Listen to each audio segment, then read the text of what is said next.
another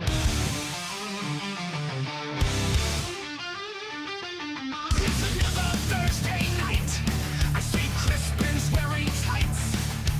Spam is getting in the bath. Young David's full of wrath. Paul is tightening his straps. Where on his apron you saps. Technical difficulties, they're really such a crime. Technical difficulties, they happen all the time.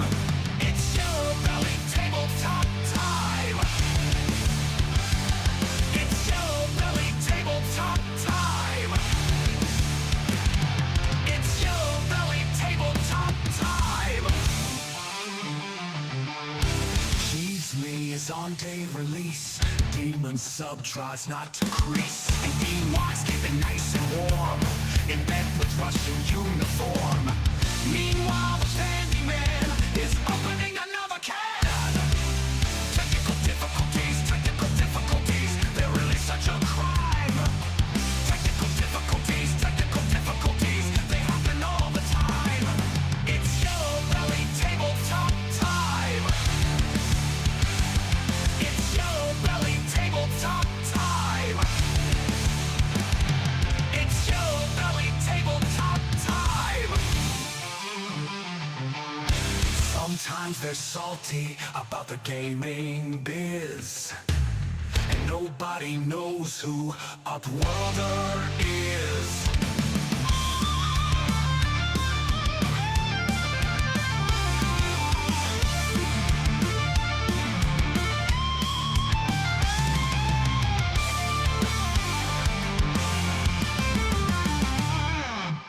Technical difficulties, they're really such a crime.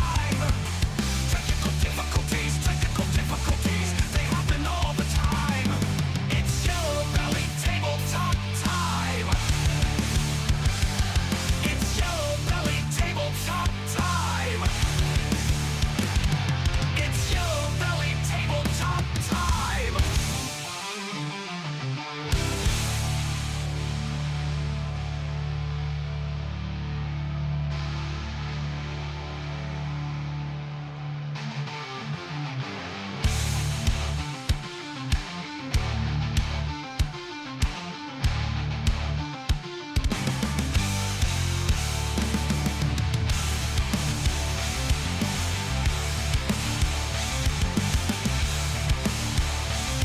It's Yellow Belly Tabletop time.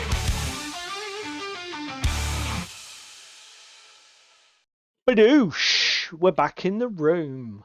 Well, I say back. Happy 20. Yeah, back after a long hiatus. Happy 2026. Yeah, Happy New Year, everyone. We hope you all had a good Christmas. Good to be back. Back in the saddle. Who was that? Aerosmith, was it? Back in the saddle? I don't know. It's not my generation. You're just the old It's man not your here. music style either, is it? Metal. Although you're No. becoming a little bit. You're doing metal on the QT, really, aren't you? You're getting there by inches. Sabaton Hailstorm. So yeah, good evening to. Let's give a shout out to the chat. Good evening to James, Shakos and Sprues. Hello, Paul from Pandy Man. That's Pandy H as he appears there. Go check out Trench Offensive. Awesome war game. World War One. Brilliant. Hello to Loz Eternal. Good to see a new name. Hello to Not the Stinky Cheese, also known as Limburger on OTT. And what did your username used to be here? Cheesy? Cheeseburger. Was he Limburger here? He's Limburger on OTT. Anyway, good evening to all of you. You see, he's gone straight for the jugular. Cheese me, thank you. How many promises will you break this year? None. But that's because I'm probably not going to make any. Haha, got you. Fucking amateur cop-out hour over here. So, but that more of that later. So yeah, did we? No. Well, no new games. That's not a thing, is it? This year is definitely at least one new game. Yeah. So yeah, did we all have a good Christmas and New Year? No, look, James. The only ring David's got to show off, we don't want to see on the internet. All right. Some people might. There is no other ring to see. Let me grab these so I can show off. Did we all get tons of hobby done when we were off at Christmas? I know David's been a bit of a swat, haven't you, mate? You've been Hang on, getting boys and shit girls. Hang on, done. boys and girls. Look at it. Look at him. Fucking teacher's pet. No, we do not want to see the chocolate starfish cheese, mate. Definitely not. What happens at Expo stays at Expo. So yeah, good. If you're, I don't know if this is a YouTube username thing or whether we've got anybody new in. But if you are new here, welcome to the show. This is our hobby live stream, which we do regularly, semi-regularly, because obviously we've had 3 weeks off for Christmas, New Year. Fucking seems like forever. No. We were here on the 18th. We've had 2 weeks. 2 weeks off just seems like forever and a day. So yeah, over the next couple of hours, we'll ramble through our usual crap, show you what we're working on tonight, because after all, it's a hobby live stream. Then David will tell you about what he got up to at club, because I'm having a bit of a dry January for game club, but that's mostly because work's fucked me completely by changing my working schedule, so I now can't get to my club before like 7 o'clock at the earliest in the evening, and it's just it's a thing. Stop being little Miss Depressing. I'm looking forward to the War Cradle kit updates this year. What's this then? Us bitching and moaning about War Cradle being a fucking pile of hot garbage, probably. I see, right, okay. Well, we don't need to, because we've got a new friend in TT Combat Chroma. Fuck Ben, he know what he did is here. Evening, Crispin. Hello, Crispin. Or fuck Ben, he know what he did. So yeah, then we've got a couple of videos off the internet, which we'll probably ramble and chat about. Then we're just going to talk about what we're going to plan for 2026. I don't know if you guys do make a hobby plan or sort of like try and set your priorities, or whether you go week by week. But as I say, we're going to reflect on what we're planning to do, and I think it'll involve a lot of looking back at what a successful year 2025 was. Certainly from my point of view, which reminds me, I think I've got something in a box up there to get down and show everybody. So I'm going to do that. Do you want to show everybody what you're doing the minute, mate? Yeah, come on down. So let's see what David's working on. I'm just going to have a look and... New year, new palette paper. Let's start as we mean to go on.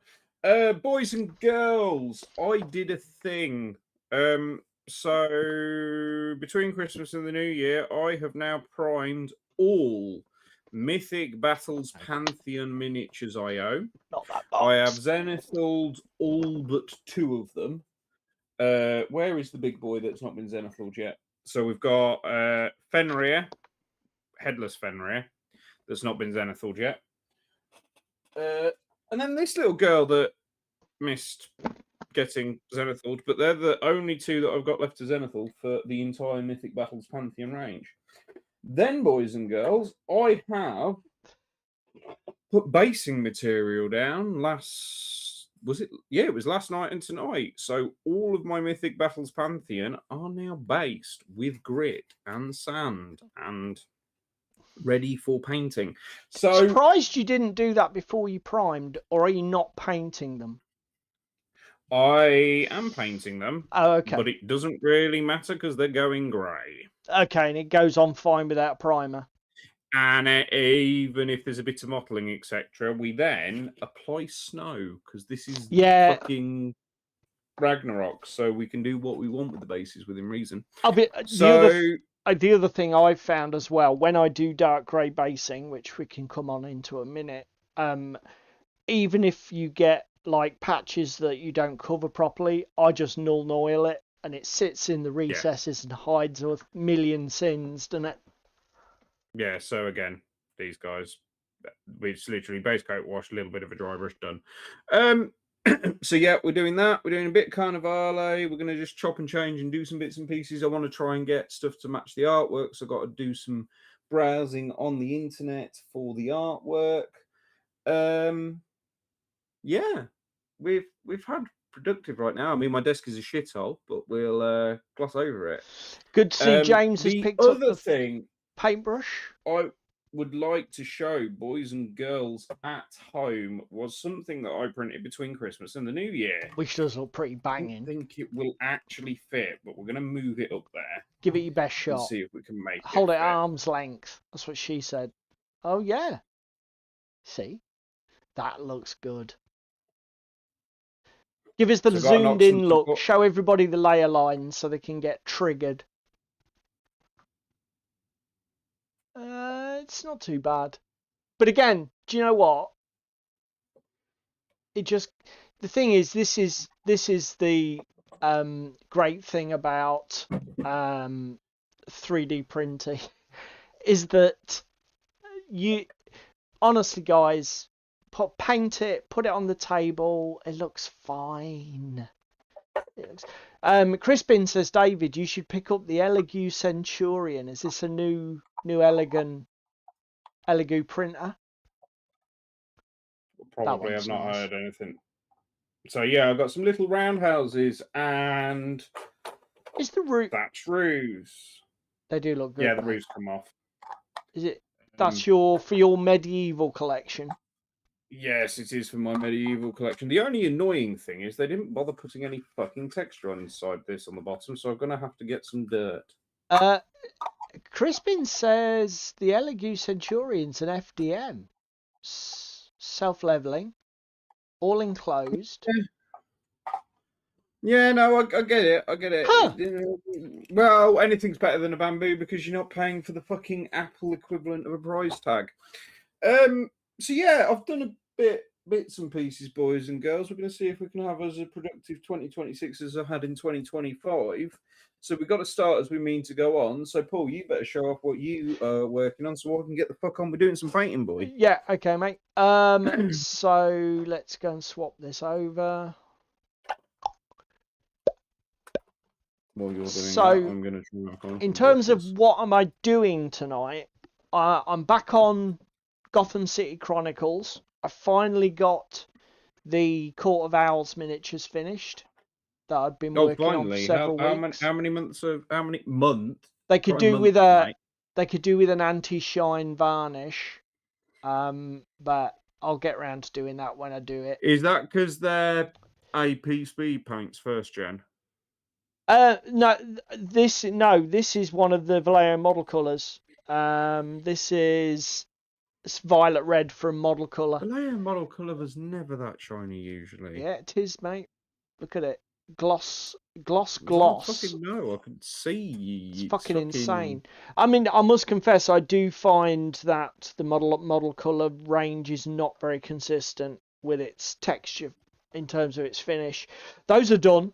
Basically, because I don't like to tackle jobs that are too fancy for stream because I never get much done.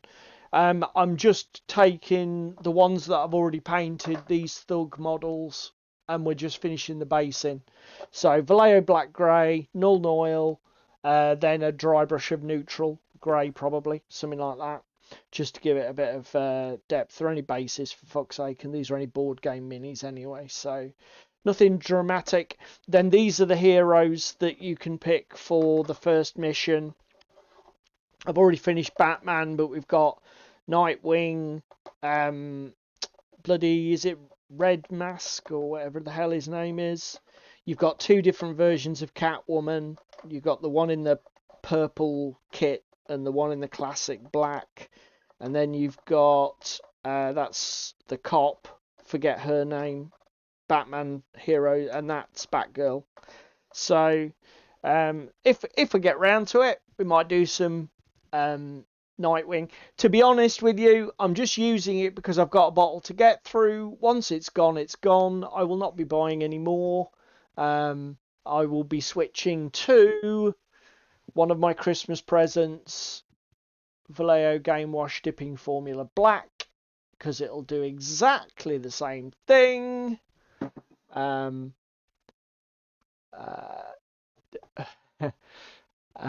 Crispin says he had to purchase a larger print bed for the danger room, 300-ish. Is that the printer you just bought? Yeah, well, again, I've got Army Painter Anti-Shine. I'll just give it a dusting of that. An AK. Or I've got the AK for the airbrush. I've got loads of ultramat options that I can just cover stuff with. While we've got the desk cam up, I'll show you. I haven't done much hobby over Christmas and New Year, to be fair. What I've been doing is just sort of organising my hobby room that you see behind me and resorting through boxes and stuff. And I came across a ton of Sarissa Precision pavement, MDF pavement tiles. I had 2 packs of these. So I just popped these out. I've done them in flipping the Colour Forge standard grey, I think it is. Null oil. Oh no, actually it was the Game Wash dipping formula I used on these. Thinned with a bit of water, and then just a dry brush of a couple of shades of grey, dark sea grey, I think, and neutral, just to give them a bit of differentiation. It doesn't come up very well on camera, but they've got a little bit of texture to the edging in real life. Ultimately, this is terrain though. Terrain doesn't want to pop more than your miniatures. It just wants to be serviceable. So they'll do me. She's finally arrived and has thrown me under the bus. Hello, Ewok. Yeah, definitely, mate. I've just realised something. With all these fucking name changes in YouTube, you've all ruined the intro song. Just saying. That one, James. Yeah, I do, mate. I think these products are great. Fantastic value. Great for terrain. And the only problem I find with that sepia is it's too fucking orange. Yeah, I mean the only drawback with the range is what you've just said, is that there's no equivalent to the Agrax tone. No, there isn't. But as we did feature on one of our live streams probably about a month or 2 ago, there's a German guy did a great video where he sort of like did a 50-50 mix of the two as a comparison to Agrax, and it works fine. I'll show off this as well. In terms of Christmas presents, this was one of the things that my wife got me, which is a snazzy new painting handle. So it's got a magnetic base, then it's got a cup at the top, which has magnetic blocks. A magnetic magnet in. To put in it. And then you get a set of 5, so you can do a 5-figure batch paint, and you literally just hold them on with a bit of blue tack. It's got like this finger rest for if you're doing something and you need to brace your hand for small detail work. Bit unnecessary, to be honest, because I tend to rest on the miniature on the stand itself. I think these are a bit of a gimmick, but it's nice to be able to rotate a model like that and not have to keep constantly reorienting it in your hand. But yeah, this is the first sort of painting I've done with it this year, so we'll be doing that tonight. The other thing I did was put together a fair bit of my Carnivale Chroma terrain, which is all packed up in a box up there. The other thing that I did was I made a start on one of my other Christmas presents that I talked about a lot in the run up to Christmas, the Hey Ho. Let's go back to the main view. Go back to the Hey Ho by Wargames Atlantic 10mm Sengoku period Japanese. Not going to use the Hey Ho rules probably. I've had a quick flick through the rule book that comes in the box. Yeah, not really impressed. Probably going to be doing this instead. Epic Pike and Shot. Now it will need a bit of we will need to do a bit of home brewing, because obviously, although there is a Sengoku period supplement for 28mm Pike and Shot, there is not one for the Epic Battles version. So Sonai, which are the equivalent of Battalia, the rules obviously don't work 100%, but I'm sure we can come up with something. And actually, one thing that the Hey Ho rulebook does have is the Japanese fighting formations from the period. So they're basically, I'm intending to homebrew my own rule set out of the two. But as I was saying, I made a start on de-spruing and putting some of these Wargames Atlantic miniatures on. Now I'm probably going to paint on the sprue before I base. The reason I did this is that yeah, that's the main thing, Shakos, because like the unit formations for Pike and Shot are very European. So you got your central block of pikes and your wings of muskets or archers. But the Japanese didn't fight like that. They fought in very specific, weird formations.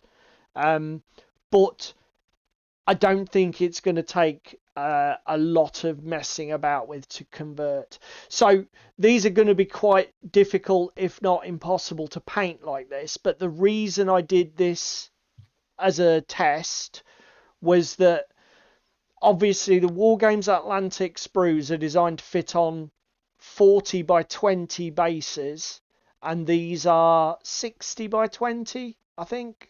Or 80 by 20, I can't remember now. 80 by 20, whatever the Epic Pike and Shot basing is. So I wanted to see what the units would look like when laid out, so I could tell how many bases if I was going to get off a sprue, if that makes sense. 60 by 20, yeah, so that's what these are. So this is a unit of pike, like so. Well, a stand, not a unit, because obviously you don't just have one base in a unit. So off a sprue of Wargames Atlantic Ashigaru, I got 2 bases of pike. I got a single base of archers, or Yumi, I think they're called, and a single base of musket, or Teppo, as they were called. So that's all off a single sprue of a Shigeru. So I know for each of the sprues that I've got, that's what I'm going to be able to put together. Although I'm going to, probably paint on sprue. The other thing that I do have is like half a base of a Shigeru armed with the like curved Naginata pole arms. So you don't get enough to be able to do a full stand of those, but I'll get one stand out of every 2 sprues. So I'll end up with some Naginata or Shigeru as well. So I've made a start. The only thing I need to do is do exactly the same for the Samurai sprue and the Command sprue. Because obviously you've got Samurai Cavalry, Samurai Warriors, etc. But they look pretty cool. My only criticism of these is the sprue gating. The sprue gating seems to me fucking retarded. I have Ewok, but do you know what? These will get painted. I'll just struggle through. It's only 4 bases. Who gives a fuck? Do you know what I mean? It's like, I don't care. If I can show you on one of the sprues, actually.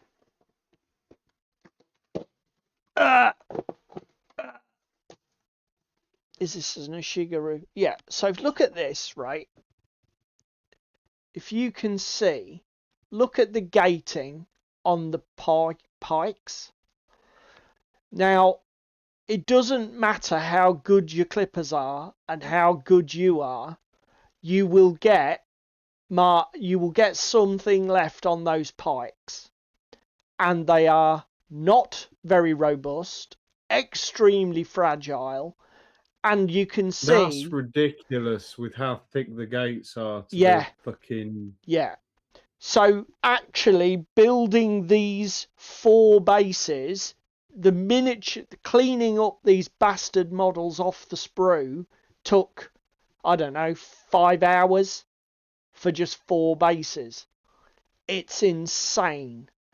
I mean, the problem is I'm not an engineer. Maybe this was the only way to get these to print without fucking up. But if anybody else... but again, they could have properly gated off the tip of each of the spears. It'd have had the same effect. Yeah. This is my only criticism, and the bows are even worse. In fact, you will see I've already got a broken bow here, which I've had to fix with a bit of jeweler's wire and sort of try and mimic the curve. I mean, once that's painted, you'll not really see it, but it's just fucking annoying. Yep. And again, that breakage occurred not because, that only occurred because I was trying to clean the fucking sprue gate residue off the end of the bow. Can I find where's the fucking thing? Well, I mean, look at them. Here's the single miniatures, look. So you've got to clean that off there with a fucking file or knife and not snap that bow. Yeah. Easy. So do you know what? That's exactly what I thought, Cheese Me. Why did they just not design the sprues so that the weapon, just do the model and then put brass wire in the fucking box so that you can clip it to length, jab it in, have it, just make the model with a fucking runnel or a lock point and just add them. Okay. Yeah. As I say, maybe if anybody knows whether that is normal for these kind of small scale plastics, let me know. But for me, it's not. It makes putting these getting these off the sprue a fucking chore. And the thing is, there's hundreds of the fuckers. So, yeah. Still, other than that, I do agree that I tell you what else I like is the fact that when you put them together, they're all in smaller blocks. So you haven't got like a row of 8 or 9 guys all mono-posed. You've got a mixture there's a cluster of 2, cluster of 3, singles in different posing, either firing or crouching. Do you know what I mean? Yeah, because to be fair, that's one of the things that annoys me about the drop zone minis. Yeah. The fact that they're all monopose and you've got only certain positions to put them in the base, so you can't even vary the bases up. Yeah. And Epic Warpath was very similar. Yeah. Because I think you only get 2 or 3 poses of most of the Epic Warpath stuff, don't you? But I think what it'll do is it'll give the units a more animated individual type look on the battlefield, because And again, the other thing is like you can see here on this base that you've got singles here with the pole arms, the pikes out. Well, what I can do is, now I've done my test, is I can do bases where the whole front rank is like guys with their pikes leaning. So I can just create individual bases. As long as I sort of keep a track of what I've used and what I've got left, it should work quite cool. Yeah. So yeah. I mean, you're probably right, Shakos. They are going to get broken during play, probably. But do you know what? Fuck it. It's what it is. So yeah, good to get that started.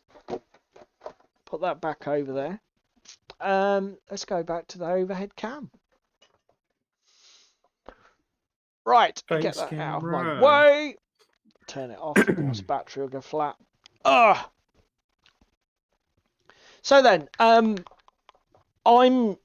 didn't go to club this week. Unfortunately, I used to finish at 6 p.m. Well, I used to have a day off on Monday. So when I went to my gaming club on Monday night, it was like I'd got all day to prepare, and I could just take my time. Then I got my day off changed to a Monday, not to a Friday, so that I worked till 6 p.m, which is when club starts, about 20 minutes away. So I had to get out of work, get in the car, drive to club. Now we've had to change my finish time to 6:30 on a Monday, so I will not be getting to my club before about 7. At the earliest on a good day. Yeah.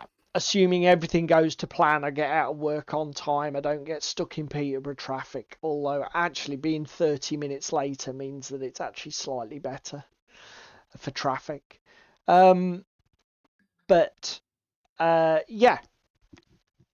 As a result, I'm all up in the air at the moment. I don't know if I'm going to stay at my current club, move to a club at a town a few miles away, which meets on a Wednesday, which I can do much easier, or whether I'm just going to basically do more gaming at home or with friends outside of a club.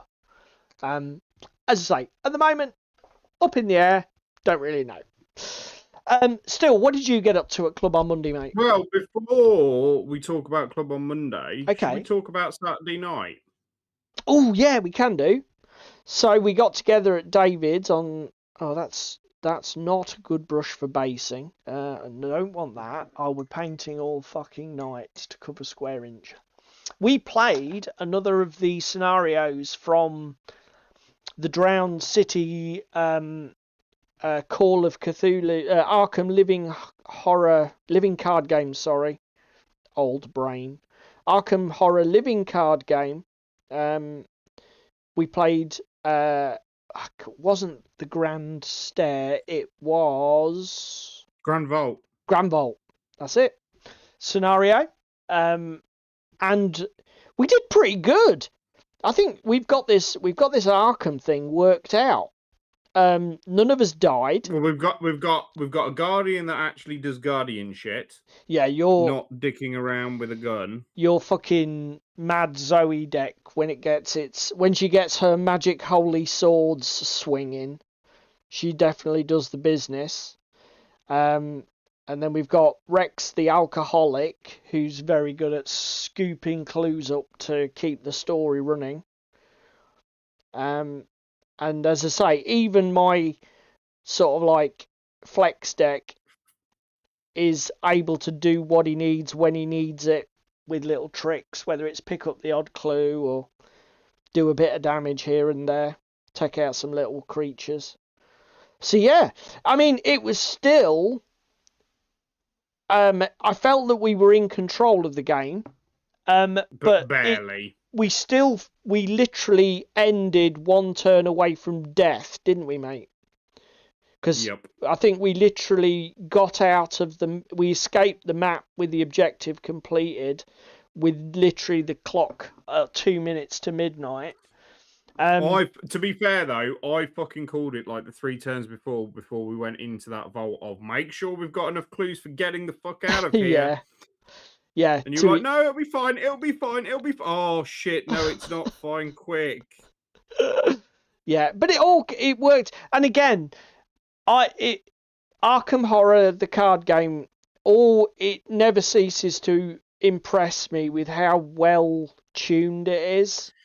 You know, once you're playing the system well, a lot of the scenarios are just right in terms of their difficulty. Again, Rex is not fighty, but fuck me, is Rex a bit broken? Yeah. Well, yeah, he's very good at what he does, though, but that one-dimensional aspect means that you've got to bring other specialists He with needs him. carrying. Yeah, he does. But that's fine. That fucking monster that kept coming back. Ah, my God, yeah. And that is a common trope, though, in Arkham Horror, the card game. I'm not sure about the board game, but a lot of the card game scenarios use these baddies that you kill them, and then they get brought back, and you kill them, and they get brought back. And it's like, oh, fuck's sake. But yeah. No, the board game does at least have a varied deck. It's not like rinse, repeat. Tell you what else is quite cool about, because we spent a while talking about the game afterwards, as you do when you have these what water cooler moments. I was looking through the scenario book, and there's a way to set that scenario up without that monster, because you can kill him. Ooh. So there's loads of replayability in that scenario, I think. Or in the campaign, I should say.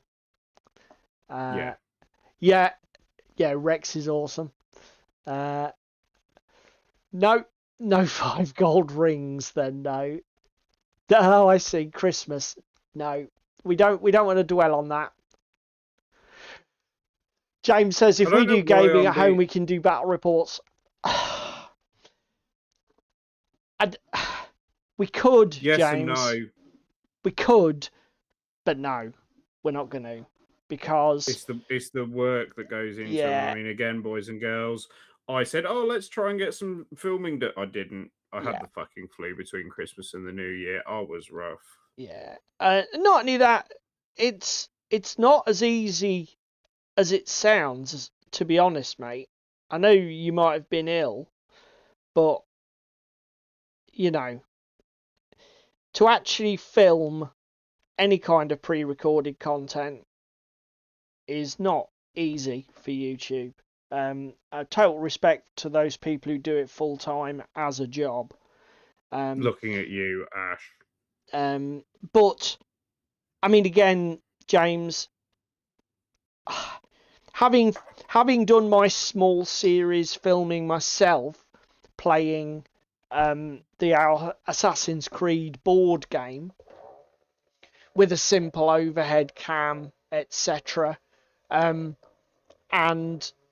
the idea of actually having the gear to do a decent setup for bat reps, because you're going to need multiple cameras, overhead shot, handheld, lighting. It's like, and then there's, your typical war game is what, 2 to 3 hours, then double that for filming. And ultimately, we just want to enjoy the playing. That's why we play. Even the Underworld stuff we did on the channel. Yeah.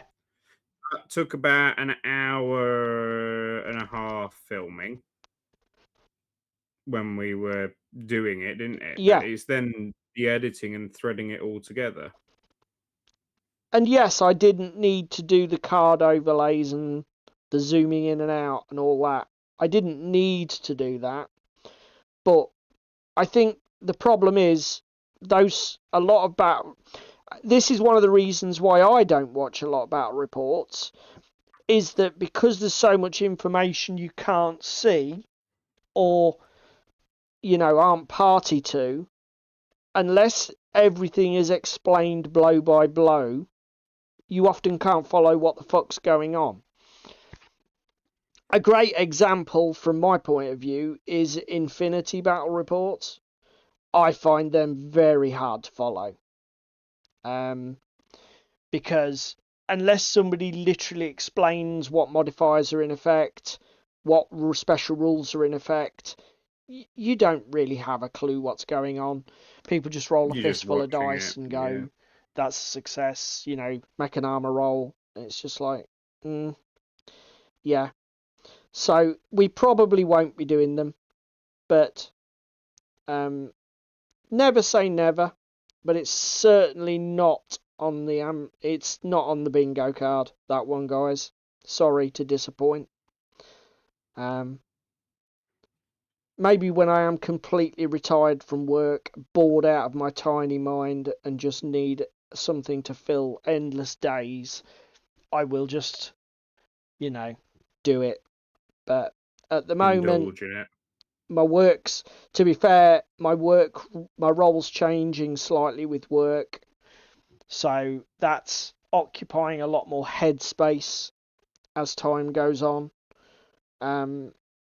Which again means that what I want from my hobby is not work. I want complete R&R, dialing out, Evening, Taurus. Evening, Taurus, sir. Anyway, club Monday, because we didn't say about it. Yeah, go on then. It was painting competition week, so we've got that to pull up in a minute. Yeah. Because I've sent the picture to Paul because we had a single entry. David won! Yay! By default. We had some kill team going on with Rich and his lads. And then me and David Wilson, who's come back to club after a long hiatus, played a game of the Worms board game, which was quite funny. And then we played 2-player Commander. And it was hilarious because it was a red-green aggro deck versus a blue-white Spirit Commander. But the blue player didn't have any answers for the big, gribbly, chungussy red-green beasts. And the blue player died. So it was a bit one-sided. Yes, but it was a drawn-out one-sided battle. Right. Well, that's not too bad. It wasn't like, oh, blink and it's over in 5 minutes like it can be. Then we played some 60 cards standard with Ricky. So Ricky piloted a Goblin deck, quite enjoyed that. I piloted a fucking Boros Amonkhet deck. And DW was piloting. What the fuck was DW piloting? Red, green, Gruul. But I can't remember what it actually was. It was just like fucking wolves and shit. Oh, no, I remember what it was. It was a fucking... there's a fucking horrible red dragon that's like a kaiju or a similar. And basically, it's like the... my red-green commander deck where it cares about modified creatures, Paul. Yeah. That stuck on the table for 25 seconds because I counterspelled it. Well, I fucking called it. I'm just like, nope, we're not having that shit here today. So, wasn't too bad. It's National Bubble Bath Day, and I thought you'd be taking the day off like you do for all the holidays. So, I'll quickly bring up David's painting competition entry, which he won with as the sole entrant. So this is Ymir from Mythic Battles Ragnarok. He is a Titan. He is the ice elemental, and the world and everything was created out of him for the Ragnarok pantheon. And the base works really well, mate. What's snow effect on that? 2, because it's David and it's hard mode. So we have 0.5 mil static grass on the top of it all. Yeah. But then underneath it is the fine basing sand from Colourforge. Okay. The Basing snow. It's fine basing snow from Colour Forge, and then 2mm sort of white nylon snow. 0.5mm static grass over the top. 0.5mm Yeah. white nylon. Yeah. Looks really good. And the other beautiful thing I did with that rock, because my lad's been painting, and my lad overused some periscopes from the Panzer Aces Vallejo. It's like a really nice sea blue kind of colour. There was a load of that left on my wet palette after he'd been painting earlier in the day when I was painting that rock. So I was like, right, I'm going to fucking base coat that rock in periscopes. Then I think I ended up dry brushing it intermediate blue, or it might have been, actually, no, it wasn't. It was French Mirage blue, which is like a blue-grey over the top. That does work really well. And was really happy with it because it's got the grey notes in it, but it's still the blue with the ice and that kind of thing. So what's that? Without it. Periscopes and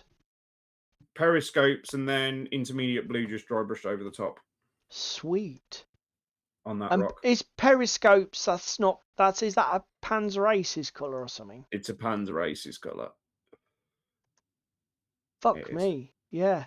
The grey, that really comes across as grey. That's a good shout, sir. That is a because really again, I didn't want to just do a grey base on the rock with him because I just thought it'd be a bit jarring. No, I think it's a brilliant call. But it still looks. So I was like, I want to get some blue in there and get some icy tones in there, but without it being too much. The only thing that really pissed me off, I have somewhere a bottle of Vallejo Frost. Could I find it to actually get it on my painting competition mini? Could I fuck? What's that? Special, like an effect paint? Yeah, it's an effect paint. And I wanted to put some frost on the rock spreading out from like his hand where he touched it. So, what is it? Like a type of wash? I think it's just a really heavy saline solution. Okay, and it crystals. Yes, it does. You'll have to find a project to do that on. What's that? Right. Vallejo? Yeah, it's a Vallejo. Have you already used it on anything that I've seen? No. Okay. Sounds interesting. Right. Boys and girls, we're gonna go with the paint competition again for 2026, I think, aren't we, Ginge? Yes. Did you get? Obviously, you sent me your initial 12 list. I gave you some other ideas. I'm just gonna go with the top one on the list that I sent you for January, and then we can figure out for the rest of the year. Yeah, that's fine. So mate. January, boys and girls, is tiny but mighty. So go for your goblins, your halflings. Any very small scale tank. Yeah. Anything like that. Tiny but mighty. Yeah. That's tiny what I but would. Mighty, not the stinky cheese. Might be. Shut up, Pandy. He had a point. He does have a point. But yeah, that's what I thought when I saw that initially was I'll go with something that's heavy armor but small. So Epic Warpath was what I thought. To be fair, that was kind of where I was leaning with the wanting to do that awesome drop zone or your hey ho. You've got hey ho to do as well, mate. Yeah, I don't really know where the mighty would come in though. Flames, paint some tigers. Yeah. I have got some flames to finish. There's demons. options there, boys and girls. In regards judging and bits and pieces, we'll come back to you with that probably the next stream that we do, because that will be judged at Club on the 2nd of February. So whatever stream after the 2nd of February we're about for, that'll be a thing, won't it, mate? Yeah, I tell you what we'll do. We'll do videos off the internet last tonight. And and use it just as a space filler at the end. But let's talk about our main topic, which is our plans for 2026.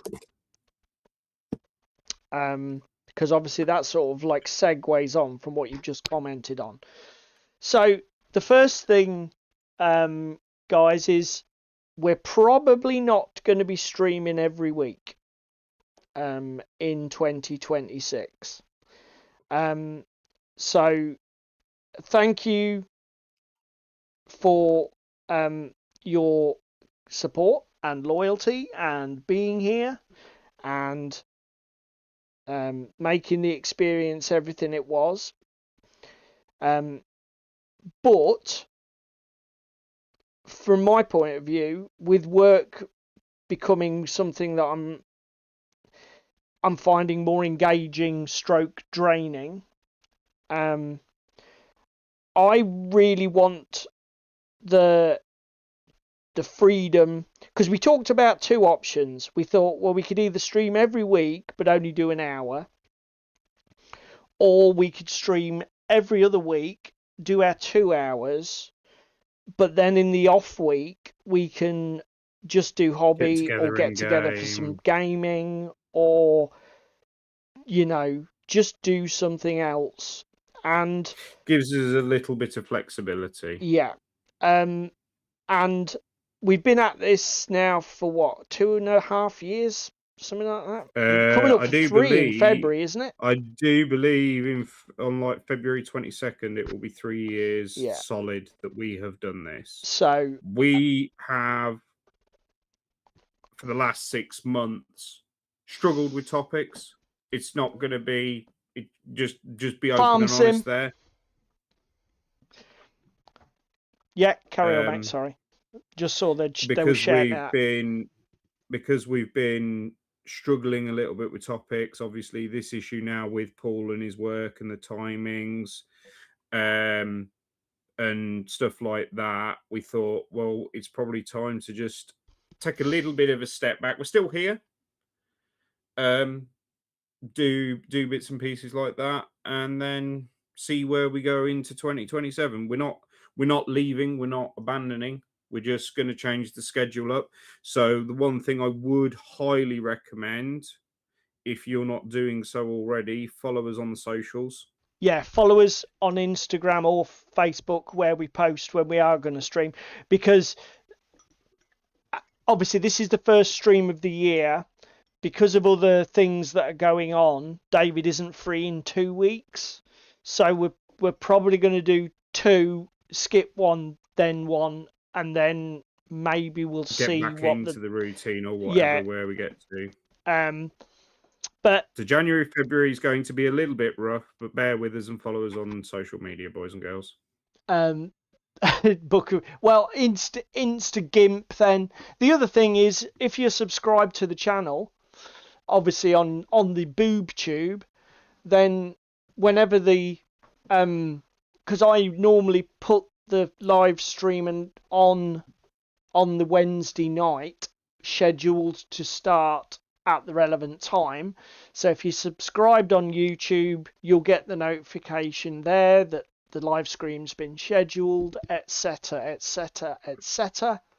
I'll still post in the OTT before, just like I normally do. So anybody who's a member of the OTT Discord, you'll see straight away if we're live streaming, because I always put a post in there on the Wednesday night normally. Thursday morning occasionally if I'm on annual leave from work and I've got all day to do it then. But mostly it's the Wednesday night before. My birthday is a Thursday this year, apparently. I don't know if she's hinting. You're too old to be doing anything for your birthday. That's a kid's thing. So yes, sorry if that disappoints. I'm sorry if that disappoints anyone. I noticed Crispin going, oh, well, that's balls. Did you see Shakos's comment, once a month farm sim night? I mean, I'm thinking that could be a thing. if anybody To is be fair, here's the other thing, right? What we should probably do at this point, Paul, as well, yeah, is do what we've said about doing for a while and set up a Yellow Belly Discord channel. yes, we should do And that then, actually. then if we're going to do things like gaming once a month or that kind of thing, we can put stuff in there. People that are interested can come, Yep. say hey, etc. Do you know Yeah, what I and mean? And again, that's even if we're doing a co-op gaming session, etc., there's nothing stopping us hanging out in the voice chat, chatting shit with all you guys, that is and actually true. getting you there talking shit rather than typing shit in the chat. That is a good shout. I am on annual leave from work this week, and it'll give. I've never done it before to really set up a Discord server, so I'll probably give that a go. You've done it before, haven't you? I've done it before because I've done Yeah. the club one. Yeah. Okay. So if I get stuck, you can help. And then in terms of the link, once we get the server established, I'll make sure that the join link. Can you do permanent join links, or do they always have Yes, you can do. expiries? Yeah, you can do. If they're not perm, I think there's something like 3 months or Okay, something. Do you because know what I mean? obviously So if they're permanent, I'll put them in the video descriptions. If they're only temporary, that I might be too annoying for people, I and we'll work know. out another way. I tell you what might be a way around it if they're temp Yeah. is set up just a link tree to link to that is just a static URL, and then that'll just get updated into there, and Yeah, then then that we can can have like all update the the link socials and tree that kind of entry. thing. Yeah, Yeah, and just do that on a 3-monthly basis. exactly. Yeah, that's a good shout. So there'll be something in the video descriptions on YouTube, even if it's a link tree which hopscotches to a Link. second link. Yeah. But yeah, apparently there are permy ones. That's even better, Chakos, because I can. Ewok says it's easy. Thank Christ. I need that at 54. So yeah, Shaq has his Discord channel, and it's only him. that is the bad news to kick off 2026 for some of you guys. Yeah. So moving on from the black pill bad news, I tell you what I am going to do, and I'm going to make this commitment now. On the week's Hang on. Does this sound like a New Year's resolution that he's going to abide by, boys and girls? I tell you what I'm going to do now. Last year's. I'm going to shout this. On the weeks we are not streaming, I am going to try to be in Tim's stream, the unofficial hobby hangout, over on Twitch on the Tuesday night. Yeah. Number one, because it'll allow me to do some hobby. Number two, I'll be able to get it past the wife, because she'll say, oh, well, you're not busy Thursday night. I'll let you do that. And then we can watch telly or do whatever we fucking would have done on Tuesday on Thursday. But yeah, as I say, I will make that commitment here and now. And if I don't do it, then you guys can fucking roast me in the comments. Stinky Cheese has just made a very valid point. What? Have you asked the German if you're allowed to be there? What, in the audience? He's not going to stop me, is he? I suppose he could. He could block me. Obviously, I'm not planning on appearing. I don't. You're missing the point, James. I don't want to get on there and work. That's him and Jerry's job. I just want to be in the audience, throwing abuse at them and painting my little toy soldiers. So yeah, that's what I meant. That's what I meant by that. Not that I'm intending to bully Tim into letting me star on his show, because that's not our jam, is it? Want to pay for COVID support the local board games community because I'm supportive, apparently. You're talking about Discords. Yeah. So yeah, As I say, we will still be doing this in some shape or form, because frankly, I enjoy it. But as I say, we're just gonna mix things up a bit and make room for other things. So, having said that, the first thing I want to say is 2025 was probably the best year I have had in the round for gaming and hobby ever. I'm gonna say. Yeah, you set the bar quite high there. Um, Oh, yes, Chakos. For those that don't know, UK Games Expo tickets are live at the moment. Me and Paul will be booking shortly. yeah. I don't care. I don't care, cheese me. Yes, I broke my promise. But do you know what? I still had an absolutely fan-bloody-tastic year for gaming. Um, I have got so many memories from last year of Frostgrave campaigns, Bolt Action. I can So many of the games that I played. First of all, David and I got so many projects to the table that have frankly been gathering dust for far too long. Not all of them were a Actually, raging success, but do you know what?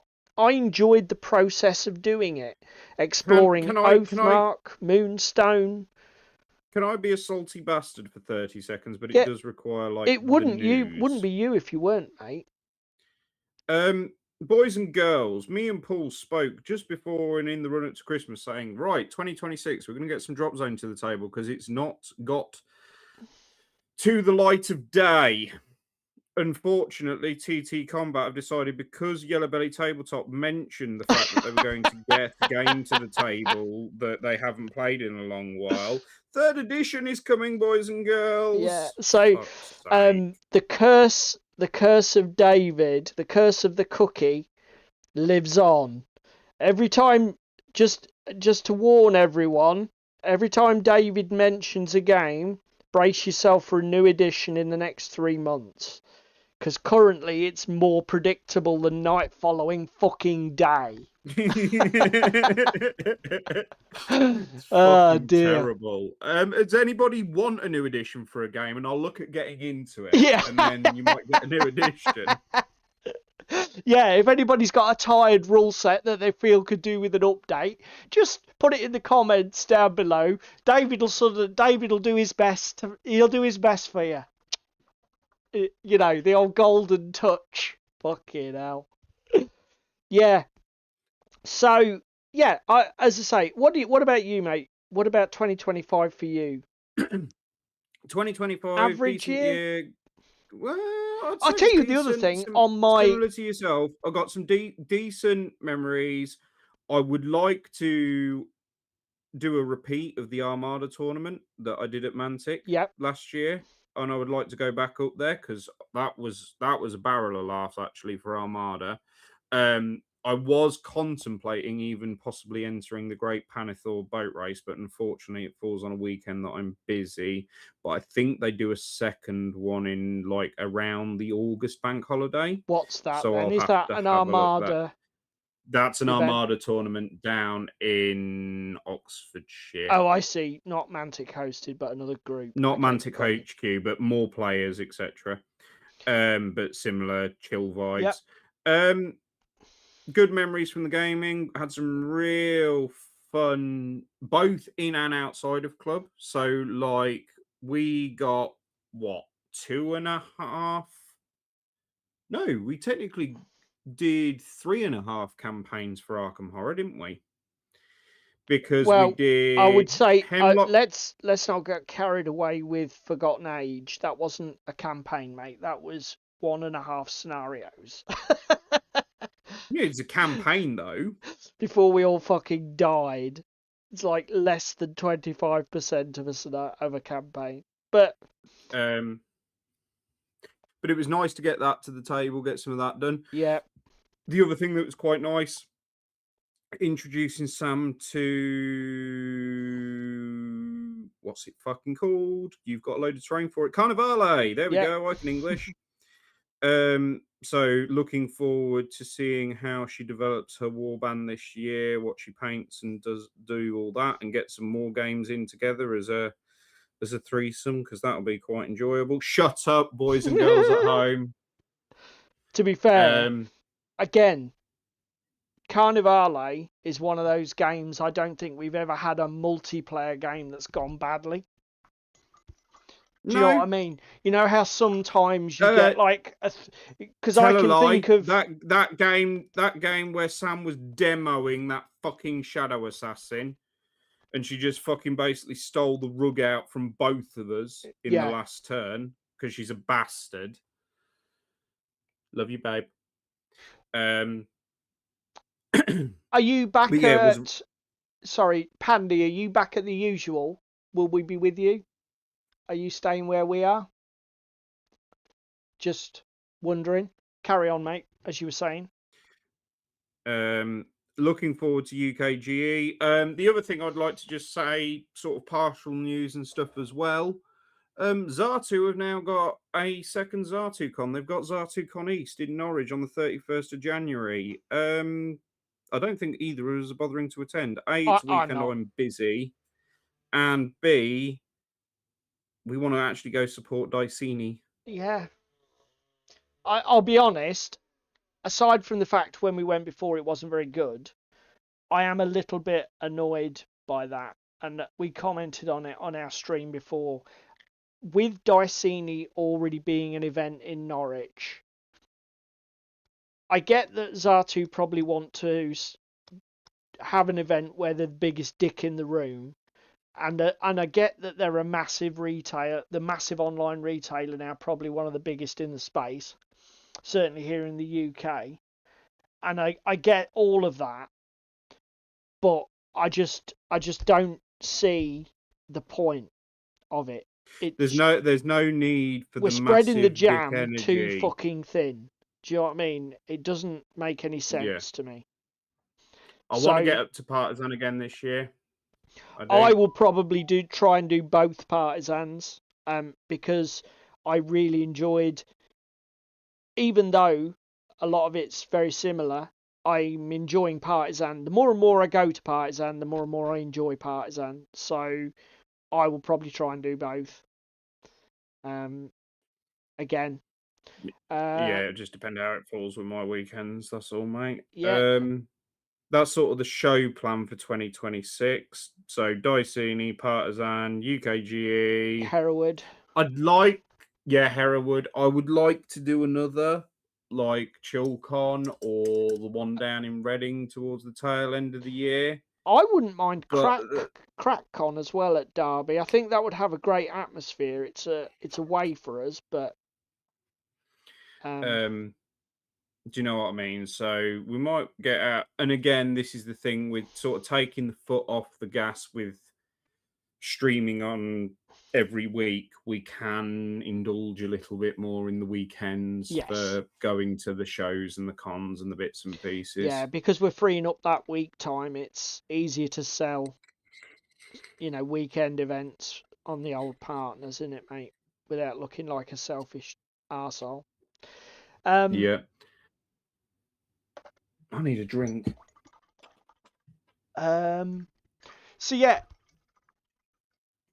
ChillCon. Now, where is ChillCon, Pandy? Because is ChillCon the one that alternates between Sheffield and Derby?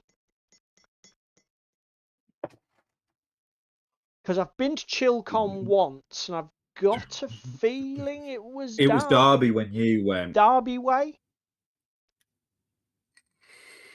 But for some reason, I thought that it was one of those weird shows that alternated. Maybe I got it wrong. Are probably 2.5 hours from York, Damon. Yeah, York is too much of a slog, unfortunately. Beautiful city. Worth bearing in mind, though.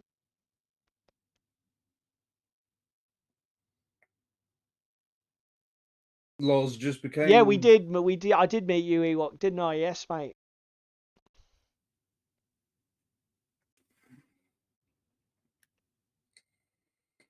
What Well we at? done. 9:05. So yeah, all, boys and girls, we've got Okay. some plans when it comes to events and hobbies and bits and pieces. We should probably come to what our actual plans for gaming and the hobby are for this year, really, shouldn't Yeah. we? Now we've crossed off the show list. Yeah. I mean, in terms of wargaming, I'll be honest, I have backed right off. I know I was a bit high on my own crack at the end of last year, saying, oh, well, I've not bothered with any new games in 2025, so I'm going to go ham in 2026 and, you know, going to get Bushido and I'm going to get Test of Honor and I'm going to get this and I'm going to get that. But do you know what? I've backed right off that idea. I am definitely doing Hey Ho, or Pike and some sort of Sengoku period historical. Yeah.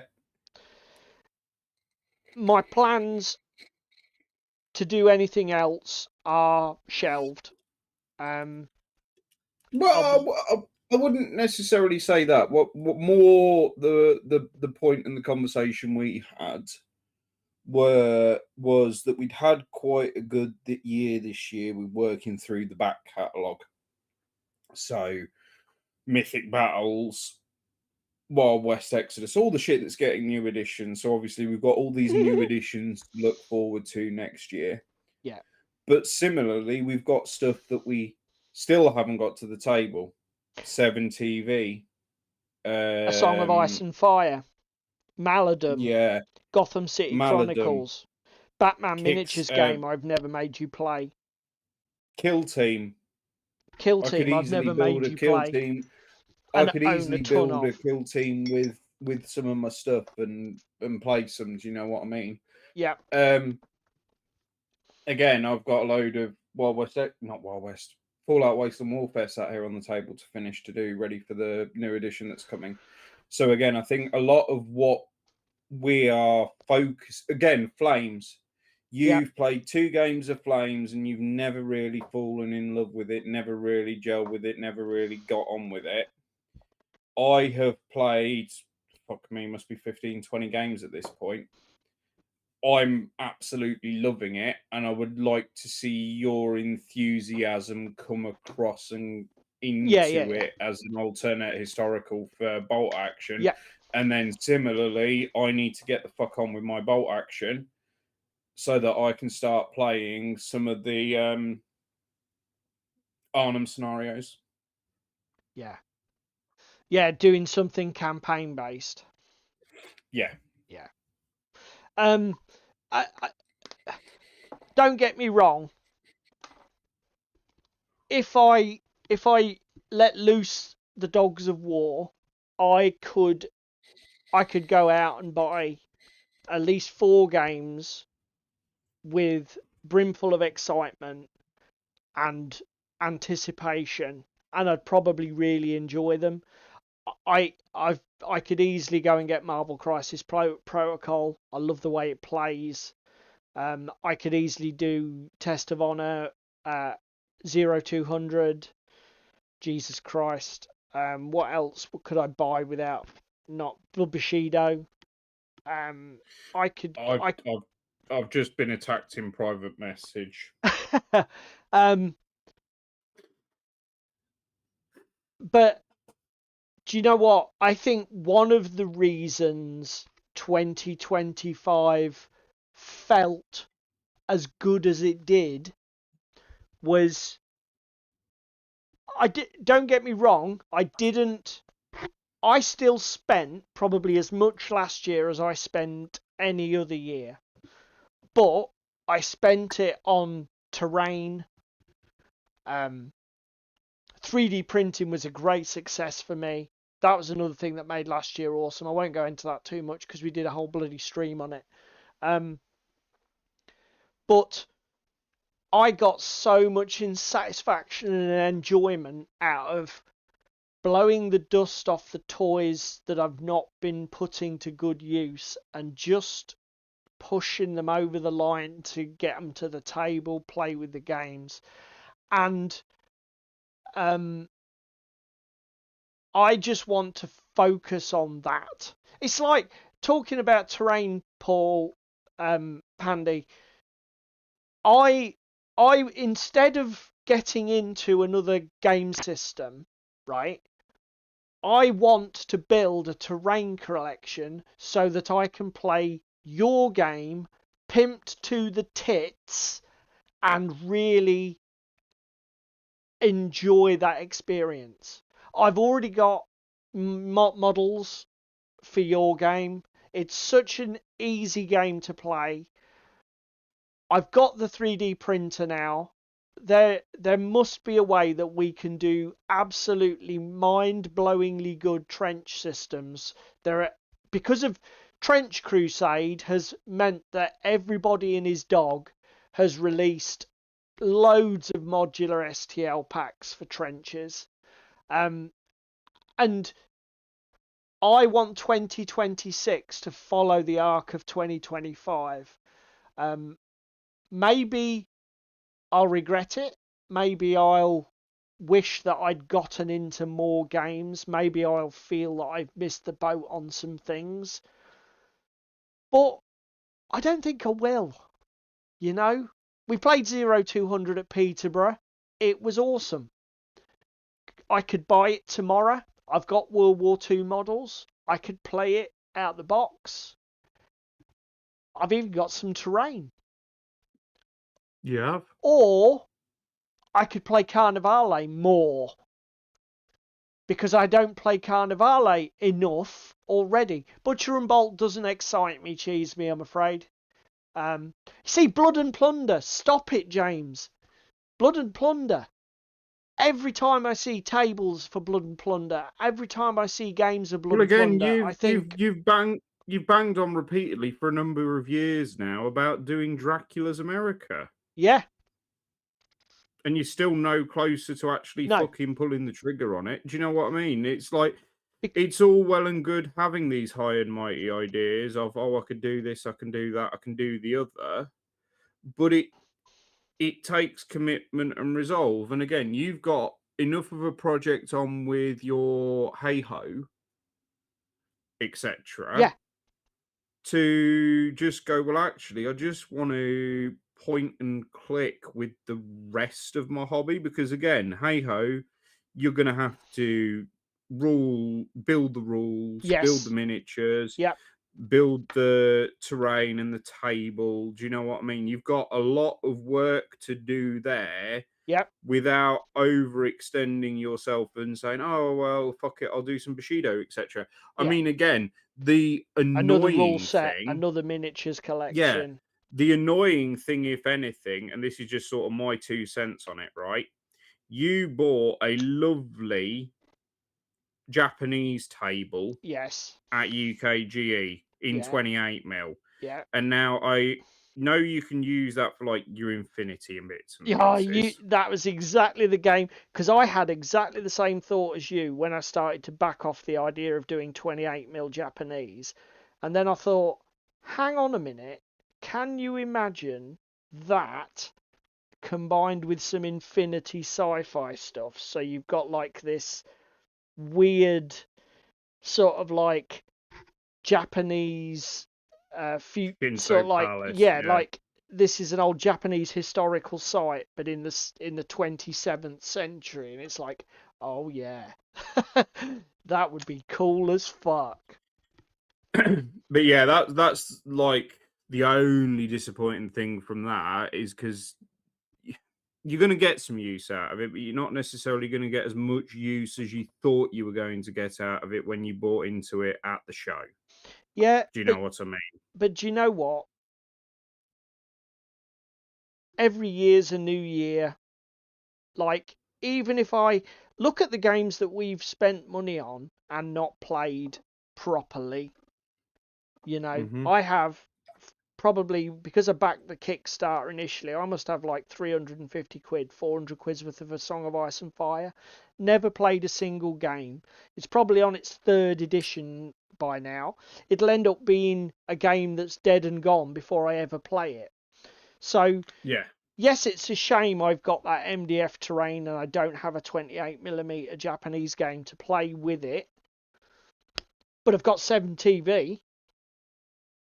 What about doing a 7TV scenario that's based on some of the old cheesy Golden Harvest samurai or martial arts movies?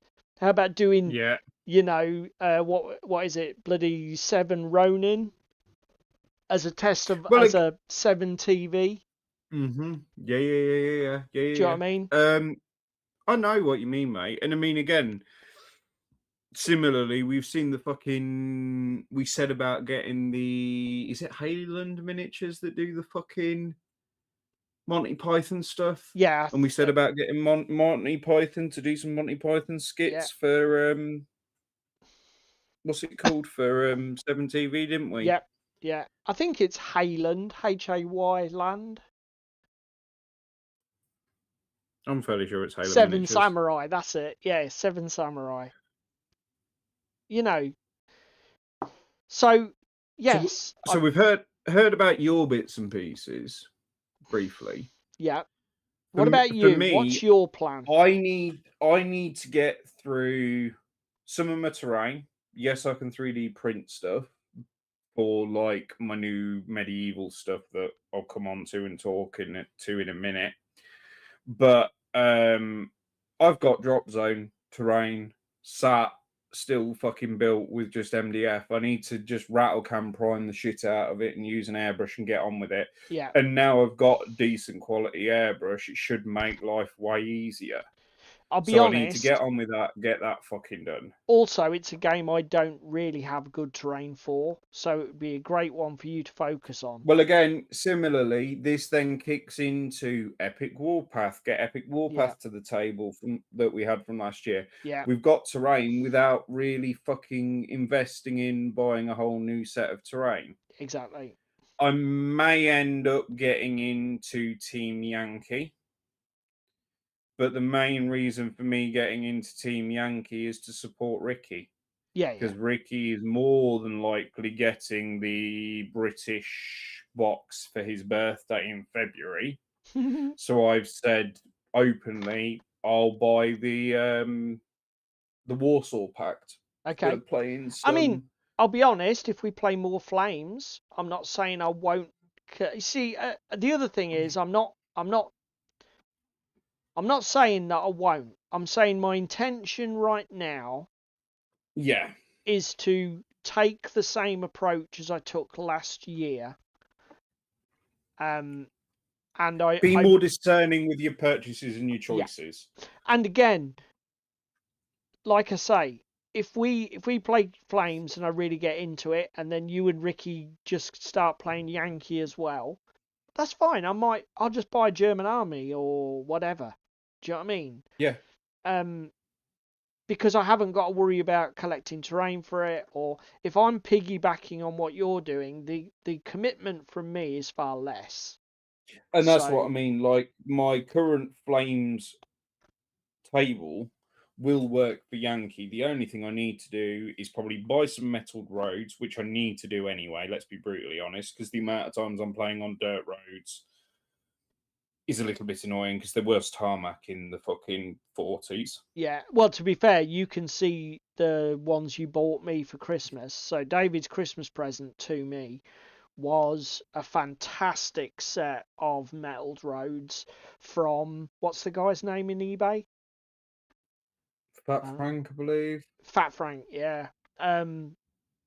Again, one of those things I must have said 10 times last year. Oh, I need to get them roads. I need to get them roads. I've been saying it since David bought his 15mm ones.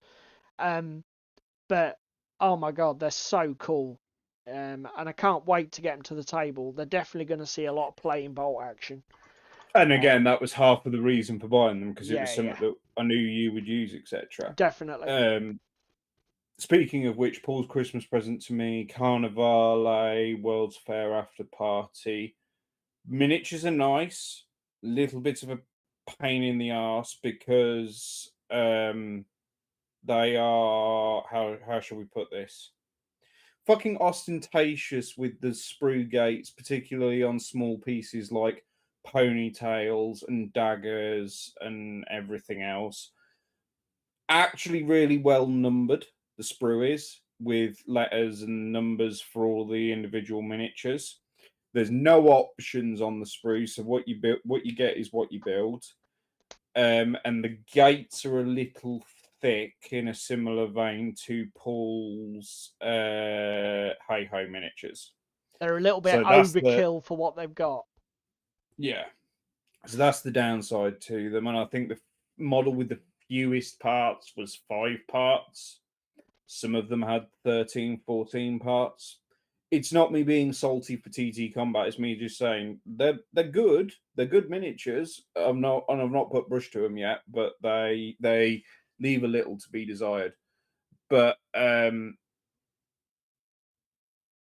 was your Christmas present to me. But where I was going next as well is new games for 2026 for me.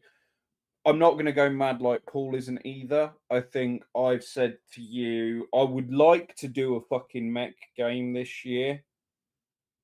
Whether that ends up being Blackout, which is sci-fi with the big mechs that I've already got 3D printed.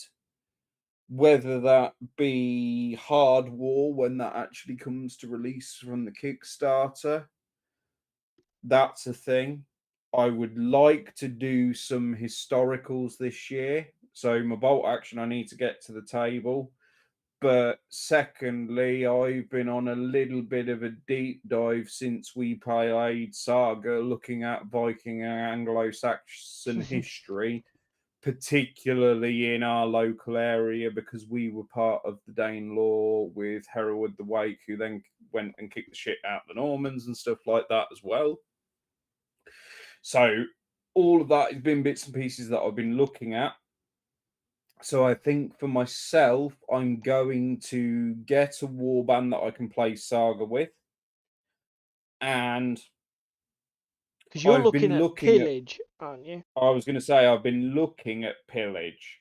So Pillage itself is skirmish like raiding war game. So quite fitting. There's, I want to say there's like, with the stuff that's available for free online, there's 8 to 10 scenarios to go through, and that's before we even go through dipping into historical records and Doing our own local shit. homebrew ones. Exactly. Or letting other people do the hard work and nicking stuff online. Exactly. So Pillage is something I'm looking at to get more versatility out of my Saga warband. I don't necessarily know that I'm going to collect Vikings, because the problem being I'm currently painting a shit ton of Viking stuff for Ragnarok. Yes. And I'm getting a little bit fucking tired of it. So that'll be the only drawback. So I might end up going like Norman or Anglo-Saxon or something along those lines. I need to probably pikey your Saga book at some point and have a flick through and have a look. Because again, I was looking and saying about like Age of Hannibal, or Romans and Greeks as well. Yeah. But and yes, I can do that for Saga, but then I don't get the versatility of using it for Pillage in the same way. No. I mean, there are So other game systems. but again, that's what I looking at mean. I might Pillage have a look specifically, and no. have a look and a bit of a deep dive into what else have we got. But then the other point being as well, there's another lad at club, Richard. Richard's got into Viking stuff, hasn't he, for Saga? Yeah, he's Vikings for Saga. So again, similarly, if I start going off piste and doing fucking Greeks and Romans and everything else, it's then harder for me and him to play. Because again, the one thing we've got at the moment, well, no, but the other thing as well at the moment, we've got, it's all a bit rough with you with club, with what's happening with club, etc. Yep. I'm running the whole beach club unlocking and that kind of thing. I've said I might wander over to the Spalding one a couple of times, but again, similarly, if I'm going to Spalding on a Wednesday, it needs to be a week that somebody else is there to do club on a Monday in a whole beach, because I can't do both in a week.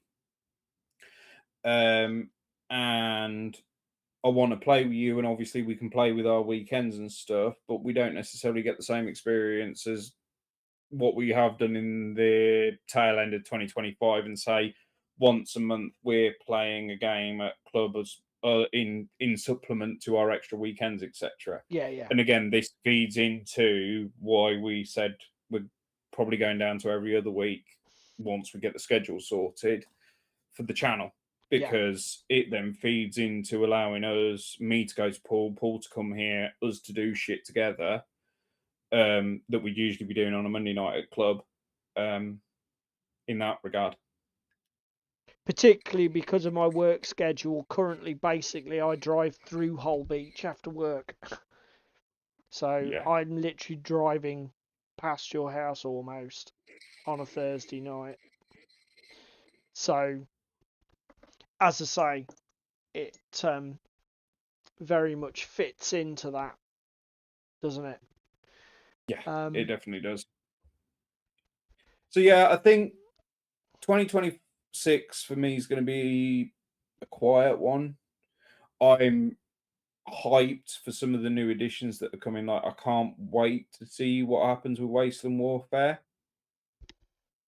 I just hope that when they do it, we get the equivalent of like a faction style rulebook, and we don't get the core rulebook locked away in the starter set. But then saying that, Modifius have been quite good because the core rules are available as a free download. So swings and roundabouts. Yeah, but again, you can't have like a rule book locked into a big set. I don't No. think. Not for wargaming. I mean, I No. can totally understand having a starter set. And I think having a starter set for new players is a great idea. But it shouldn't. There should, this is the problem with war games is you're catering. This might be a topic actually, or a thing to discuss. But for me, when you talk war games, anybody who's a war gamer, it's one of those hobbies where there's a massive progression in your Yes. approach and your outlook. Probably more so than with, say, board gaming. When you are a war gamer first starting out, your expectations, your knowledge of the space, your sort of like skills, whether that be in the hobby or whatever, are a million miles away from where you are a decade later. What you want Yeah. is so different.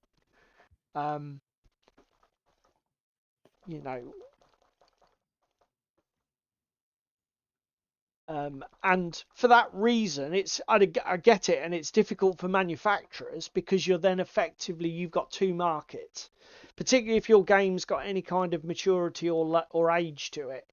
You've got people who have been playing your game or similar games for 15 years, and people who are playing a war game for the first time, and they want completely different products. You can't Yeah. market the same thing to both of those players. My ivory lid is cracked. Is it a Vallejo one? Yes, it is. What a shock. Hopefully that's something else they fixed with the new black lids. The plastic's not complete dog shit, and it explodes if you look at it funny.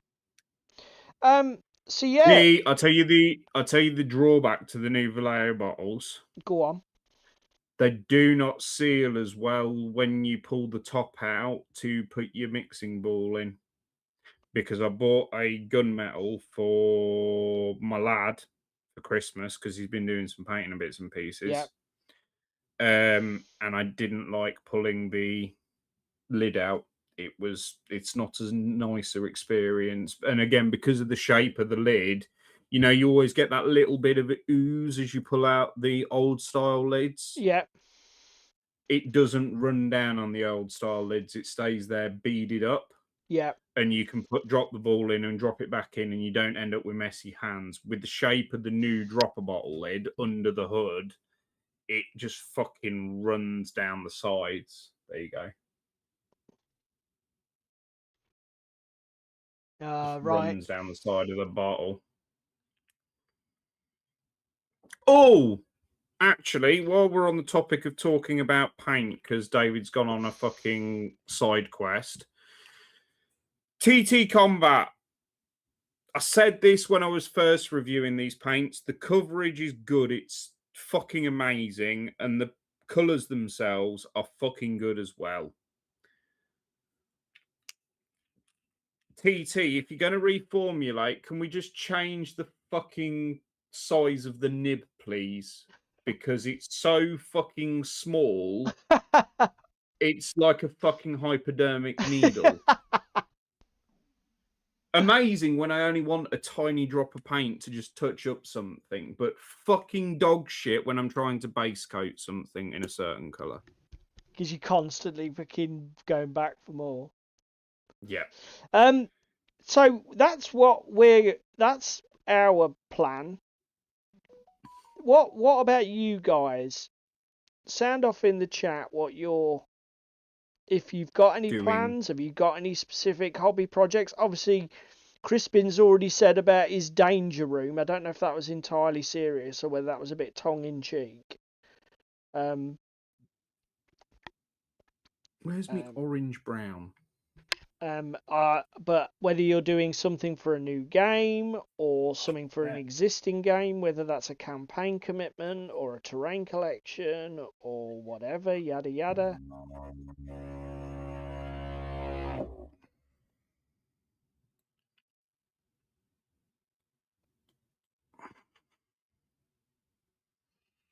No, so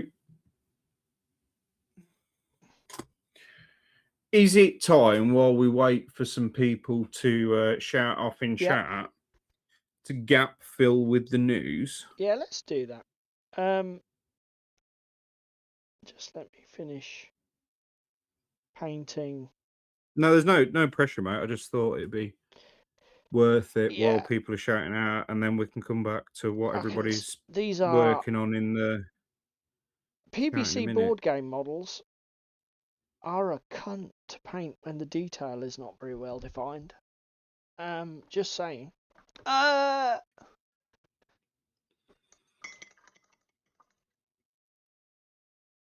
Okay, James is gonna. Have you got something specific in mind, a rule set or whatever, James? Or just anything naval? You'll wing it. Damon's going to do Marine Corps and Japs for bolt action. Stop copying my homework, Damon. Well, it gets worse because Ewok's copying our homework for the other bit. Build and paint 34. He corrected himself. 4 armies. Yeah, 34 armies seemed a bit excessive, mate. And paint London and Africa. What, the whole of it? James, all naval games. I have all of them. Right, let's have a go. Right, so, something else that David and I might do more in the new year is when we do our, we might do more like commentary videos, because I've noticed there's a lot of these like mini list videos where people do 3 or 4 things, and I thought it would be worth us, David and I, going through them and actually commenting on each of the elements. This one from Tabletop Minions is like his 4 things that he wants for 2026, but not like they're really generalized, nebulous things. And some of them are completely bizarre, like he wishes more wargamers would buy indie games. Yeah, fine, whatever.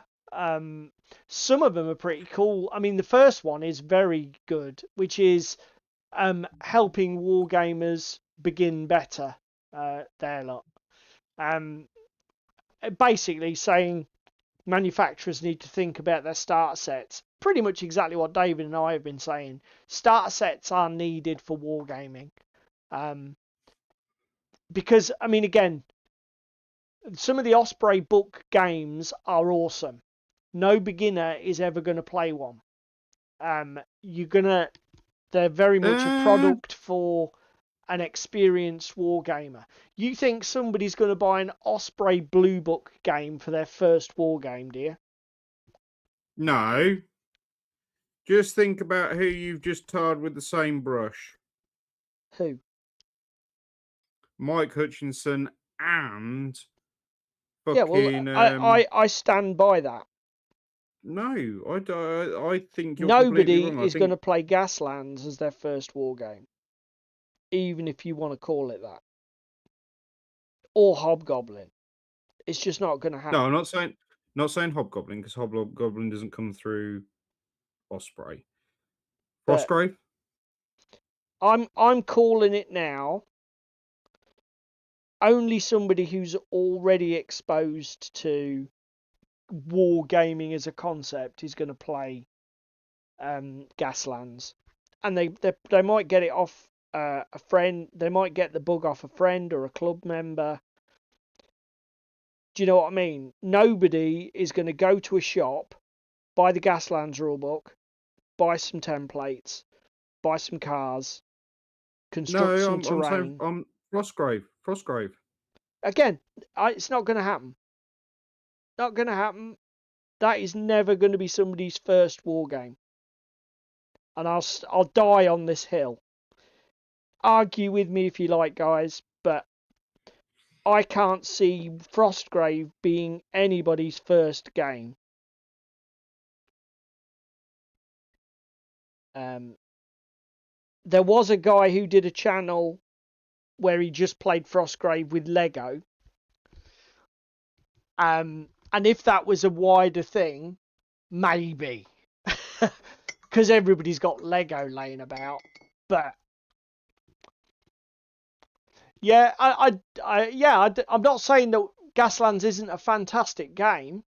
And I'll bet you the number of war gamers who encounter it and go, fucking it, or even board gamers, maybe. But somebody who's in the tabletop hobby already who encounters it and goes, this is a good game. This is a good game. I'm not saying that at all. What I'm saying is that if you're going to tell me that a normie is going to walk into a shop and buy something like Gaslands, which is just a book with no templates, no dice, no terrain, no models, and they're going to say, oh, I can do this.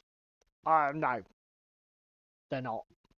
They might do it at the behest of a friend who's already established, but they're not going to do it off their own bat. Just saying, my opinion. This is cool from Carl Wormsley. He needs to change his channel name to the Gaming Cave. I think it's the Games Cave, something like that. Great channel name. Change your channel name, Carl. YouTube surely must allow that. But he basically talks about 5 games that he thinks are going to be huge for next year. He's got Kings of War, just had its 4th edition launch. He's got Drop Zone Commander, 3rd edition is coming. He's got Halo Flashpoint. I'm a bit meh on that. Halo Flashpoint. Yeah, but to be fair, I think the only reason you're meh on it is the IP means fuck all to you, and the game you already have in fucking Dead Zone. Correct. Now, Halo Flashpoint, that is a game that I think somebody would buy off the shelf as their first war game. That to me epitomizes a product that could potentially be a jumping off point for somebody entering the hobby. Easy. Fantastic IP. Everything's in one box. Do you know what I mean? Yeah, I kind of get what you mean. He talks about OPR. Yeah. Oh, adverts. Go away, adverts. Don't want adverts. This video is not supposed to be running. I can see why he's probably saying it's going to be hot this year, but yeah, The other thing is, don't forget what we've got coming summer this year, because you Yeah. can set your fucking clock by it. Yeah. Don't get me wrong. I quite like how I enjoyed my few games I've had of Grimdark Future, and it's definitely a better way to use 40k models than suffering the fucking misery that is the current edition of 40k. But is it a game I'm excited about? No. And last on his list is look familiar, mate? Carnivale. So yeah, It does look familiar. this is a good shout. I think Carnivale is going to have a strong year. Talking of which, look at the fucking David sent me this. I'd missed this. TT Combat Advent Calendar Day 9, The Undying Ronin. We have an undead samurai in Carnivale. Sign me the fuck up. This has I'm literally got your name fucking Yeah. printed Now- all the fuck over this, hasn't it? yeah. My guess is, because I don't think they reveal which faction he is for. My guess is that he is going to be gifted faction, and the gifted faction the models for the gifted can be played in any faction, so that is brilliant because it means I don't need to worry. The other one, it could be, because he's obviously undead, is Strigoi, which again I'm all up for because I do Strigoi already. But looking at the artwork and the fact that he is literally a Ronin that doesn't die,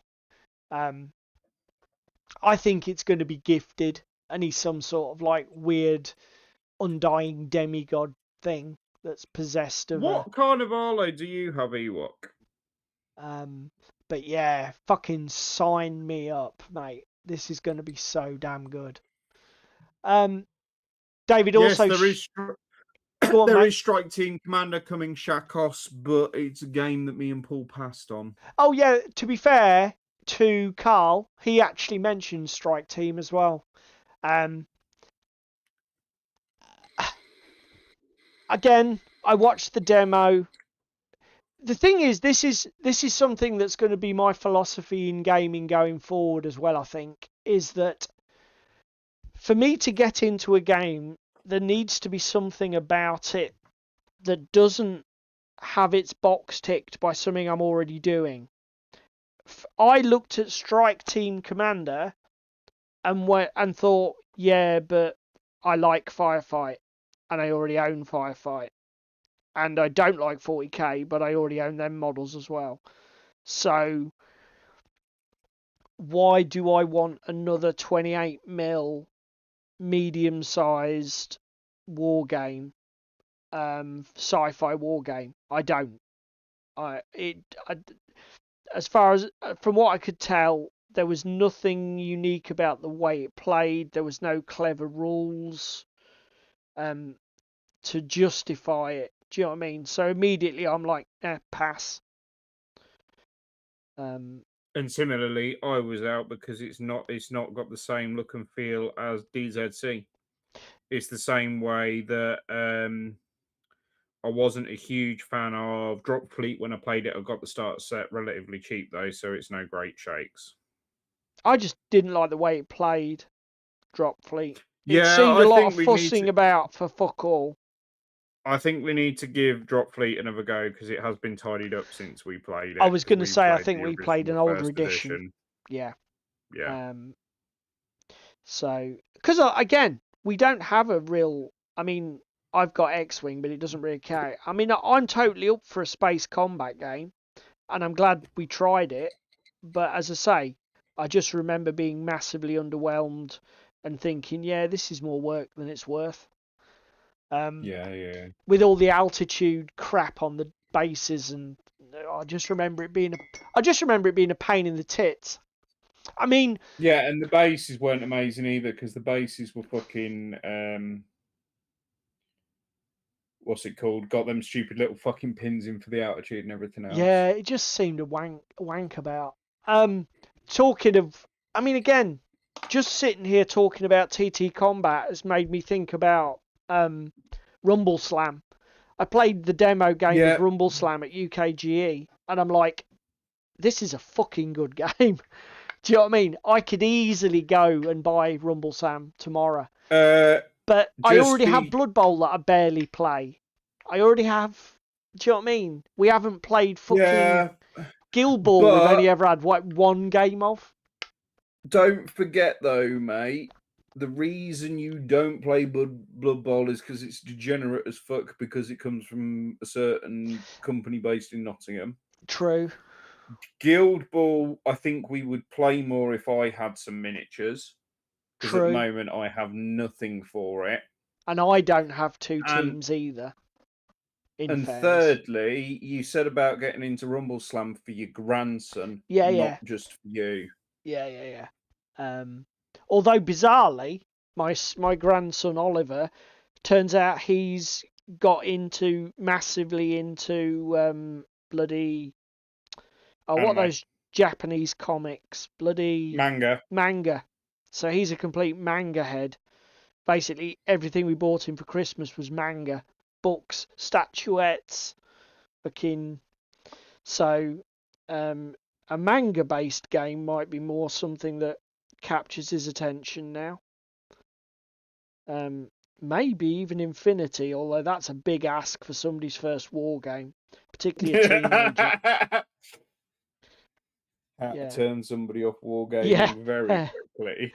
Yeah, how to put a teenager off wargaming for the rest of his natural life. I mean, I need to find my Amazon team, get that painted. I need to paint this human team that I've got. I need to finish my Skaven that I've got as well. The other thing is, though, I definitely am not making the move to 3rd edition Blood Bowl or whatever fucking edition it is now that they've just released, because you can't customize your teams and dick around anymore. It's very much what comes in the box is what it is. So you're going to get no end of cookie cutter scenarios of, I'm playing dwarves, but it's not even like this is a dwarf team with a death roller for a bit of variance and fucking difference. Do you know what I mean? Yeah, they've changed it so the only list you can build is the one that comes out the box that they sell. Yep. Which is like, no, I'm not. Watch it now. This will be the last edition of Blood Bowl. This will be the last edition, and I think it will. I think it will die again. Yeah. Because if you can only take what you've got in your team, everybody's going to stay, I'll stay with the previous edition or I'll go to fucking NAF rules or whatever. Yeah. I think that could be a shout. You heard it here first, everybody. Captain Salt put the nail in the Blood Bowl coffin. Well, from the Games Workshop's point of view, I think Blood Bowl will outlive all of us as a game. I think there's always going to be people Blood Bowl will playing still continue to be played into the 2100s. But I don't think Games Workshop will have it as an active product. I think that could be a very strong shout, mate. I will give you that. What we need is a 2026 bingo card, boys and girls, so that as we go through the year and tick off this shit that we said, we can go, fucking told you so. I like Blood Bowl as a pickup game. 1.5 million gold, whatever, 1 million gold. Just out of the gate. Stock teams, fine. League play blows goats. Because it's winners keep winning, losers just fucking eat dirt. To be fair, I did get bought a shit ton of Carnivale for Christmas. My wife went absolutely mental on TT Combat's website. I got a new box for my Strigoi, the Drowned and Drowning, or whatever they're called, Drowning and the Drowned. I got the Silent Knight, or the Silent Stalkers, or whatever they're called, for the Vatican, the cool guy on the horse. Yeah. And then she bought me 2 of the Blister Pact, the weird animated lion statue thing, which I can't remember what it's called, and another. Gisheth or whatever it is. Yeah, it's got an odd name. And she bought me another blister pack for Carnivale, for Vatican, I mean. And obviously I treated myself to 400 quid worth of terrain. So I am going to say it now. I'm expecting Carnivale to be... Oh, plus the fact, it's a fucking... I have never had a shit game of Carnivale. Even though there are bits of the game that I think aren't particularly strong, like the secondary objective cards. I was going to say, I think the worst games we've had of Carnivale was that game that I couldn't draw anything for secondaries for scoring. Yeah. But similarly, you were drawing from the same deck and you were like, basically, go throw this guy off and suicide. And you basically... This is how fucking swingy it was. Because I couldn't complete my opening hand and I was discarding and still couldn't complete what I was fucking drawing. Yeah. Everything you drew, you could fucking complete. You could fucking do easily on the secondary. It's just the way the RNG worked in that deck, that particular game. That is probably the worst game of Carnivale we ever had. I do remember that. I think you did better on the main. You did better on the main objective because I seem to remember you got castled in a corner with your fucking guns and just was shooting my vampires out of the sky. So although I was doing the secondaries, that's a false and baseless accusation there. Although actually we also had a game where I took Dracula that ended up being a bit of a shit show, where Dracula basically just one-shotted every model. Didn't he? Yes. He was a bit of a teleporting twat. Yes, he was. But the thing is, even when the wheels have fallen off Carnivale, I've still enjoyed it. Oh, don't get me wrong. I'm sat here going, do you know what I mean? We've probably played now, 12 games of Carnivale? I would say 10 to a dozen. And there's 2 that we can write home about being a shit experience. And some of them have been absolute fucking cinematic nail biters, haven't they? Yeah. So yeah, but do you know what I mean? 2 in 12 is not bad odds. No. And I think part of that is you were learning your warband when you were fucking ruffle stomping with Dracula. Yep. And you were just point and click adventure at that point, because it's like, what's he want to kill next? Let's just fucking go over there. Bop. Oh, look, it's dead. Let's go over here now. Oh, bop, it's dead. Yeah. And then the other game was just me getting shafted by the RNG curve. It is fucking what it is. Plus the fact, again, maybe there's an element of we've fixed its flaws for our own experience, but thinking about it, I rarely bring Dracula anymore. And if I do, I don't bring like Miriam, the fucking busted bride that recharges fucking will every turn. You know, I sort of self-censor the bullshit. Because it's just more fun.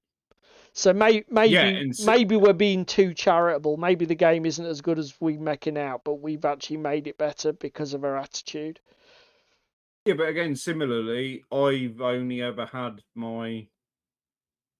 even my patricians or my doctors to bring. I've never had anything to pad a list out with or that kind of thing, and that's why I went into this Beastmaster box and this other cat burglar box for my Carnivale. I would like to get it all done, play games with both of them between now and June, and then go to Expo and buy 2 more expansion boxes. Do you know what I mean? Definitely, buy some more patricians, buy like the fucking Ottoman dock workers or the fucking glutton guy on the big chariot. Evening, Matthew.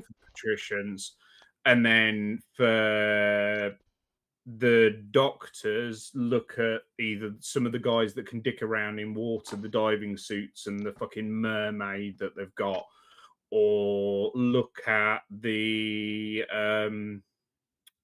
what's the fucking other set? There's another really cool set in the doctors, and it's gonna fucking bug me, so I'm gonna go find that while you. Do you know what? Actually, I thought here's a bit of a tangent. We've only got 5 minutes to go. I think we covered most of the news. it doesn't matter anyway. It's secondary. Here's another thought.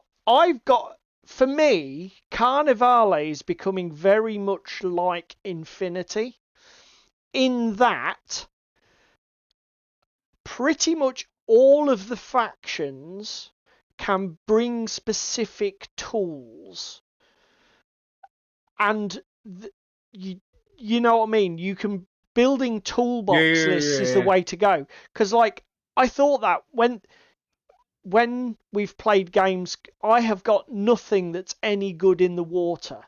But now I've got the drowning and drowned box. I have got both henchman and hero options that are gonna that have swim, that can To be fight in water. Do you know what I mean? to be fair though, mate, I'm not gonna beat around the bush. I don't think it's something the Strigoi necessarily needed because a lot of things had fly. No, but but the problem is you can't bring, like, you could bring all flying, or you could Yeah. bring all swimming.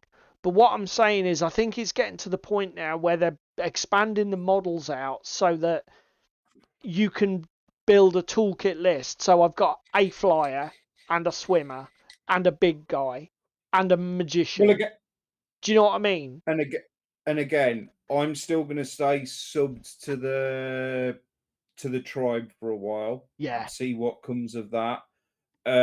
Mainly for the terrain and bits and pieces, because like the gondola that I 3D printed is awesome, and even if it's just one or two scatter pieces a month that I'm printing from the game, I'm not really first. Yes, the Cult of Dagon is really nice that they've just released on my mini factory and everything else, but I don't particularly want a third faction at the moment.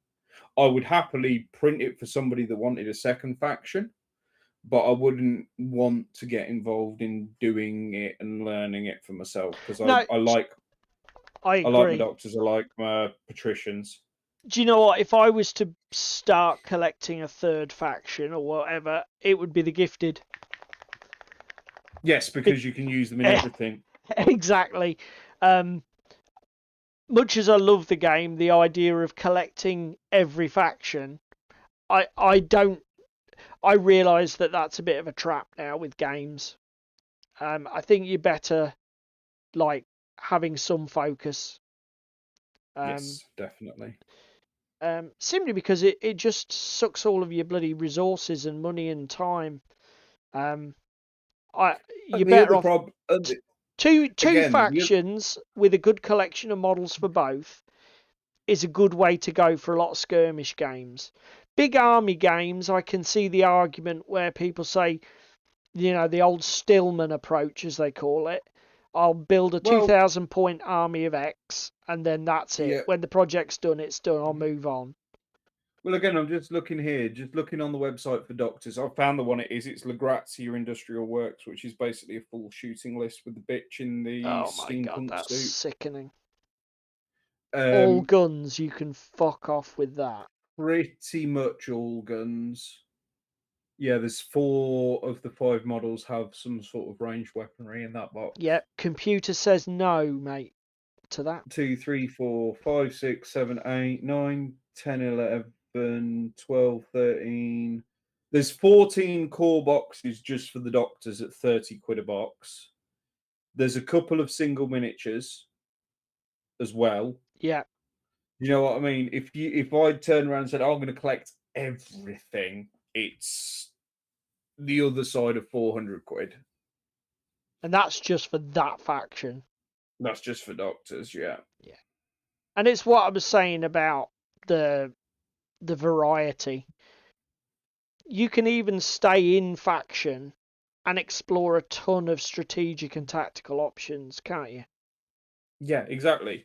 Like I say, I think I'd like to get a second box or third box even for everything. I mean, once I've got this and I'm about this year. I mean, just with your doctors, the beasts gives you the big hitting close combat. You've already got guns. I don't know if you've got any flying options. Oh, I don't think I do. But again, you've got But- swimming options in both your creatures and other models. But the other thing as well is, what do the doctors do quite well? Magic, and who needs fucking flying if you can teleport across the battlefield Yeah, that's true. with your magic? Yeah. Yeah.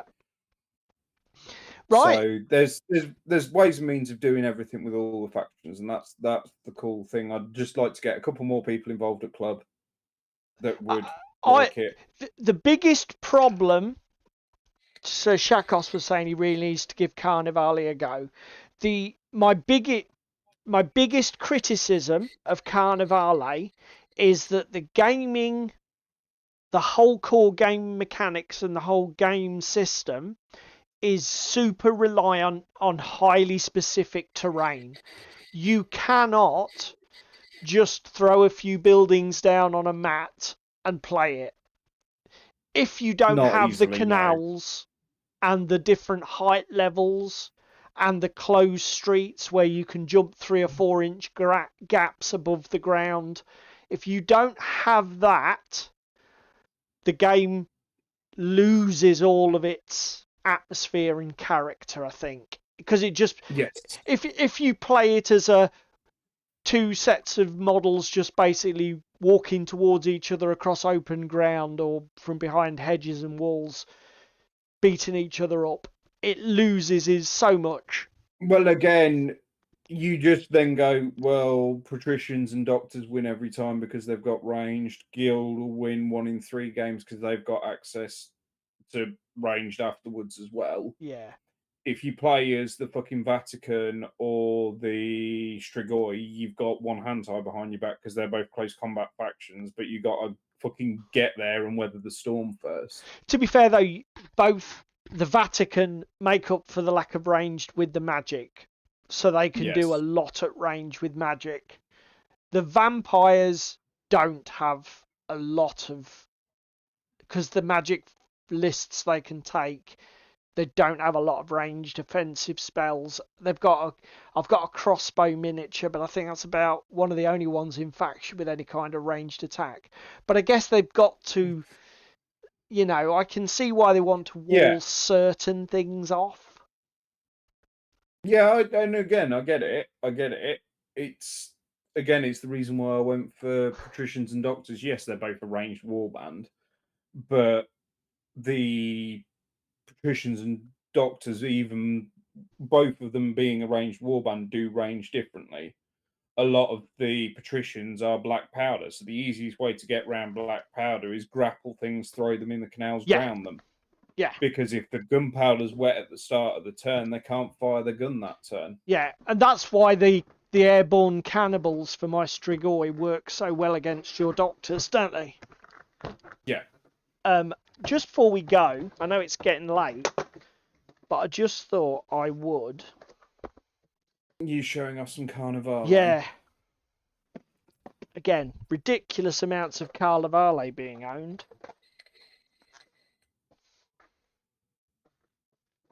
Mate, don't knock it.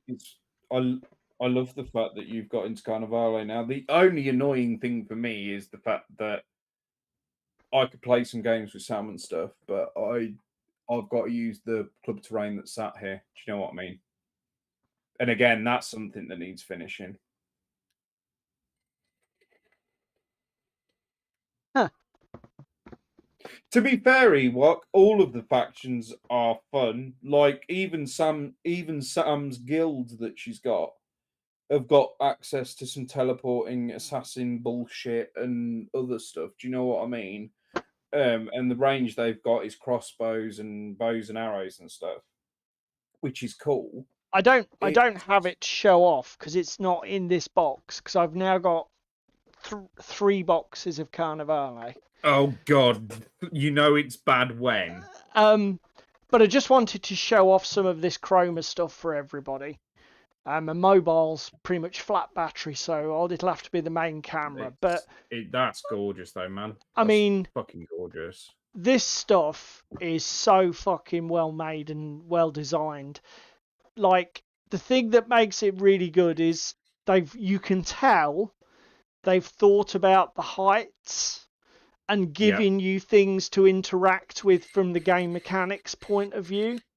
You know, like the Yeah. stairs up here, and then you've got 3 different heights. You've got the canopy overhang, the roofs. All of the roofs are so shallow pitched that you can easily stand miniatures on all of this stuff. Now, there's only one other question I have. I mean, this Right. one, look at this. You've got like this little hidey hole between these 2 buildings here, look. And then you've got the Yeah. 2 buildings on top, another different height here. All narrow So- alleyways. Yeah, the only thing I'm asking, I'm assuming none of the interiors are playable. No, these are all completely stuck on. They're all one piece. And the only other drawback for me, I know it's fully modular and you can assemble it all like differently in how we lay out I know the what you're going to grids and say, the tiles and I agree with you. together. But because they're glued to the base tiles, you've always got that alley at that width. Yep, I agree with you. I'll be honest. Having thought about it, I didn't understand why they had done this, where they've put the buildings attached to the bases. Before, with the old stuff that you painted yourself, all the buildings were freestanding. You put Yes, you together do, your Shakost. tiles, you arrange the buildings how you want. But having thought about it a bit, the advantage of this is it teaches you how to build the table. Yes. Without this, you might get people who put the buildings out and they're either too far apart, too close together, there isn't enough height change. Do you know what I mean? At least Yeah, with I these know, I set know. pieces, it's telling you this is how you Well, should be again, doing it. How many times have we played Carnivale and we don't put buildings that close together? Most of the gaps, the smallest gap we've had between buildings is about 3 inches. Yes. Just for access Yeah. to get in. Yeah. Whereas that looks to be about 1.25 inches, 1.5 inches, doesn't it? It's probably 40 mil. Yeah. In fact, you could, if I put these Batman miniatures are 30, 35, 32 mil bases. So there is literally, they're probably 40, just over 40 mil. Yeah. Those gaps. But yeah, the other thing is I've just built another one, which was the one I wanted to actually show everybody. It's so tall it will not stand up in one of these totes. The market tower is taller than that fucking tote. It's insane. That's a bit ridiculous, yeah. But it has got a flat top. So you can fly to it, climb to it. And again, it's got loads of levels on the tower, so you can jump up to it if you want. But yeah, I'm loving this stuff. Probably spent a little bit too much money. Wouldn't necessarily say to anybody you need to go and buy everything. That's probably a little bit overkill. No, but that's just your OCD completionist, mate. But the other thing as well is, the one thing that they have done as well is they've included, with the baseboards, they've included loads of interesting pieces. So like there's a ramp, like a boat slide that goes down into the water rather than steps. They've also done a section that's got like an S-shaped curve to it. Instead of being cut on the 45, it's got like an S shape to it, which again gives you really interesting canal layouts or shore layouts.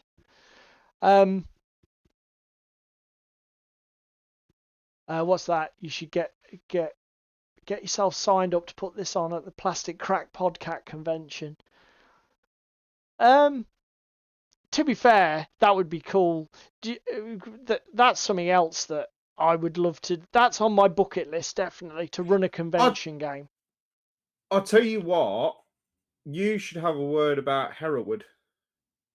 We should, because it's local. Because again, the other thing is you've got your chroma and everything, right? Even if we just take Carnivale to it Yeah. to begin Build an with for awesome this table year. for people.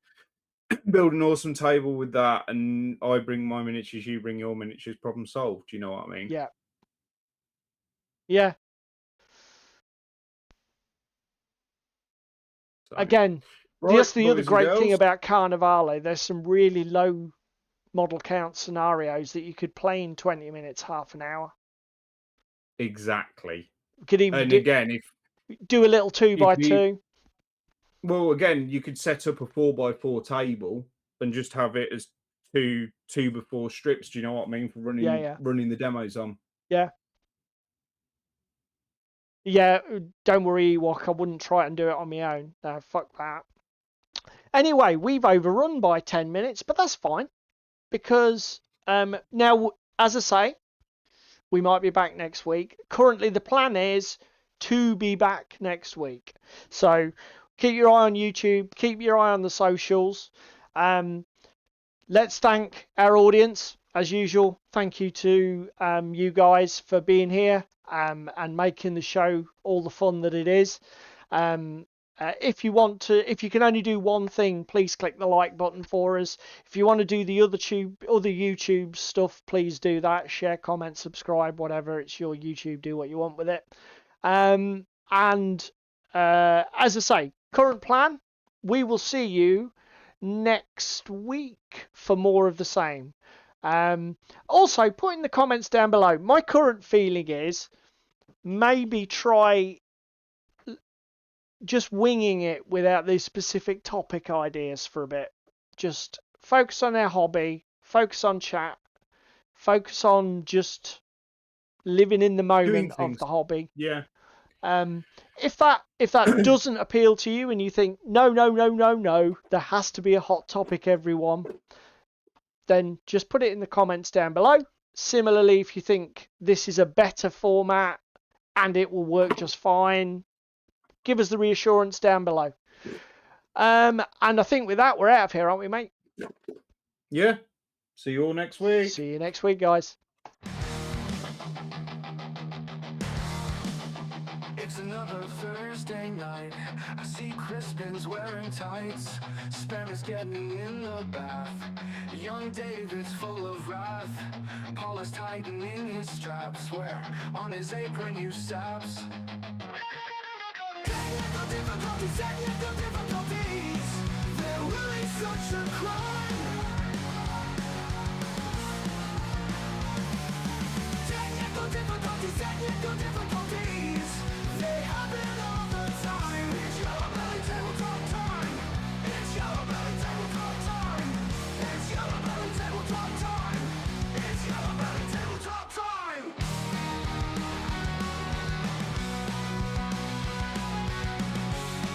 It's Yellow Belly Tabletop time. It's Yellow Belly Tabletop time.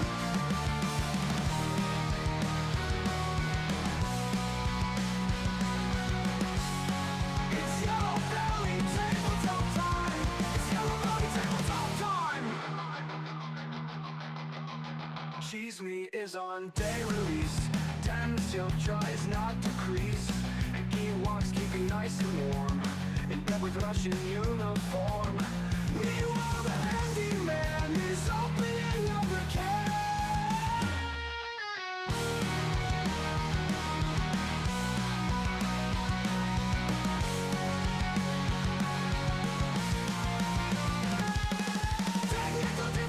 Technical difficulties. They're really such a crime. Technical difficulties. They happen all the time. It's Yellow Belly Tabletop time. It's Yellow Belly Tabletop time. It's Yellow Belly Tabletop time. It's Yellow Belly Tabletop time. Cheese Me is on day release. Damn Chef tries not to crease. The Ewoks keeping nice and warm. In bed with Russian uniform. Meanwhile, the handyman is opening another can. It's Yellow Belly Tabletop time. It's Yellow Belly Tabletop time. It's Yellow Belly Tabletop time.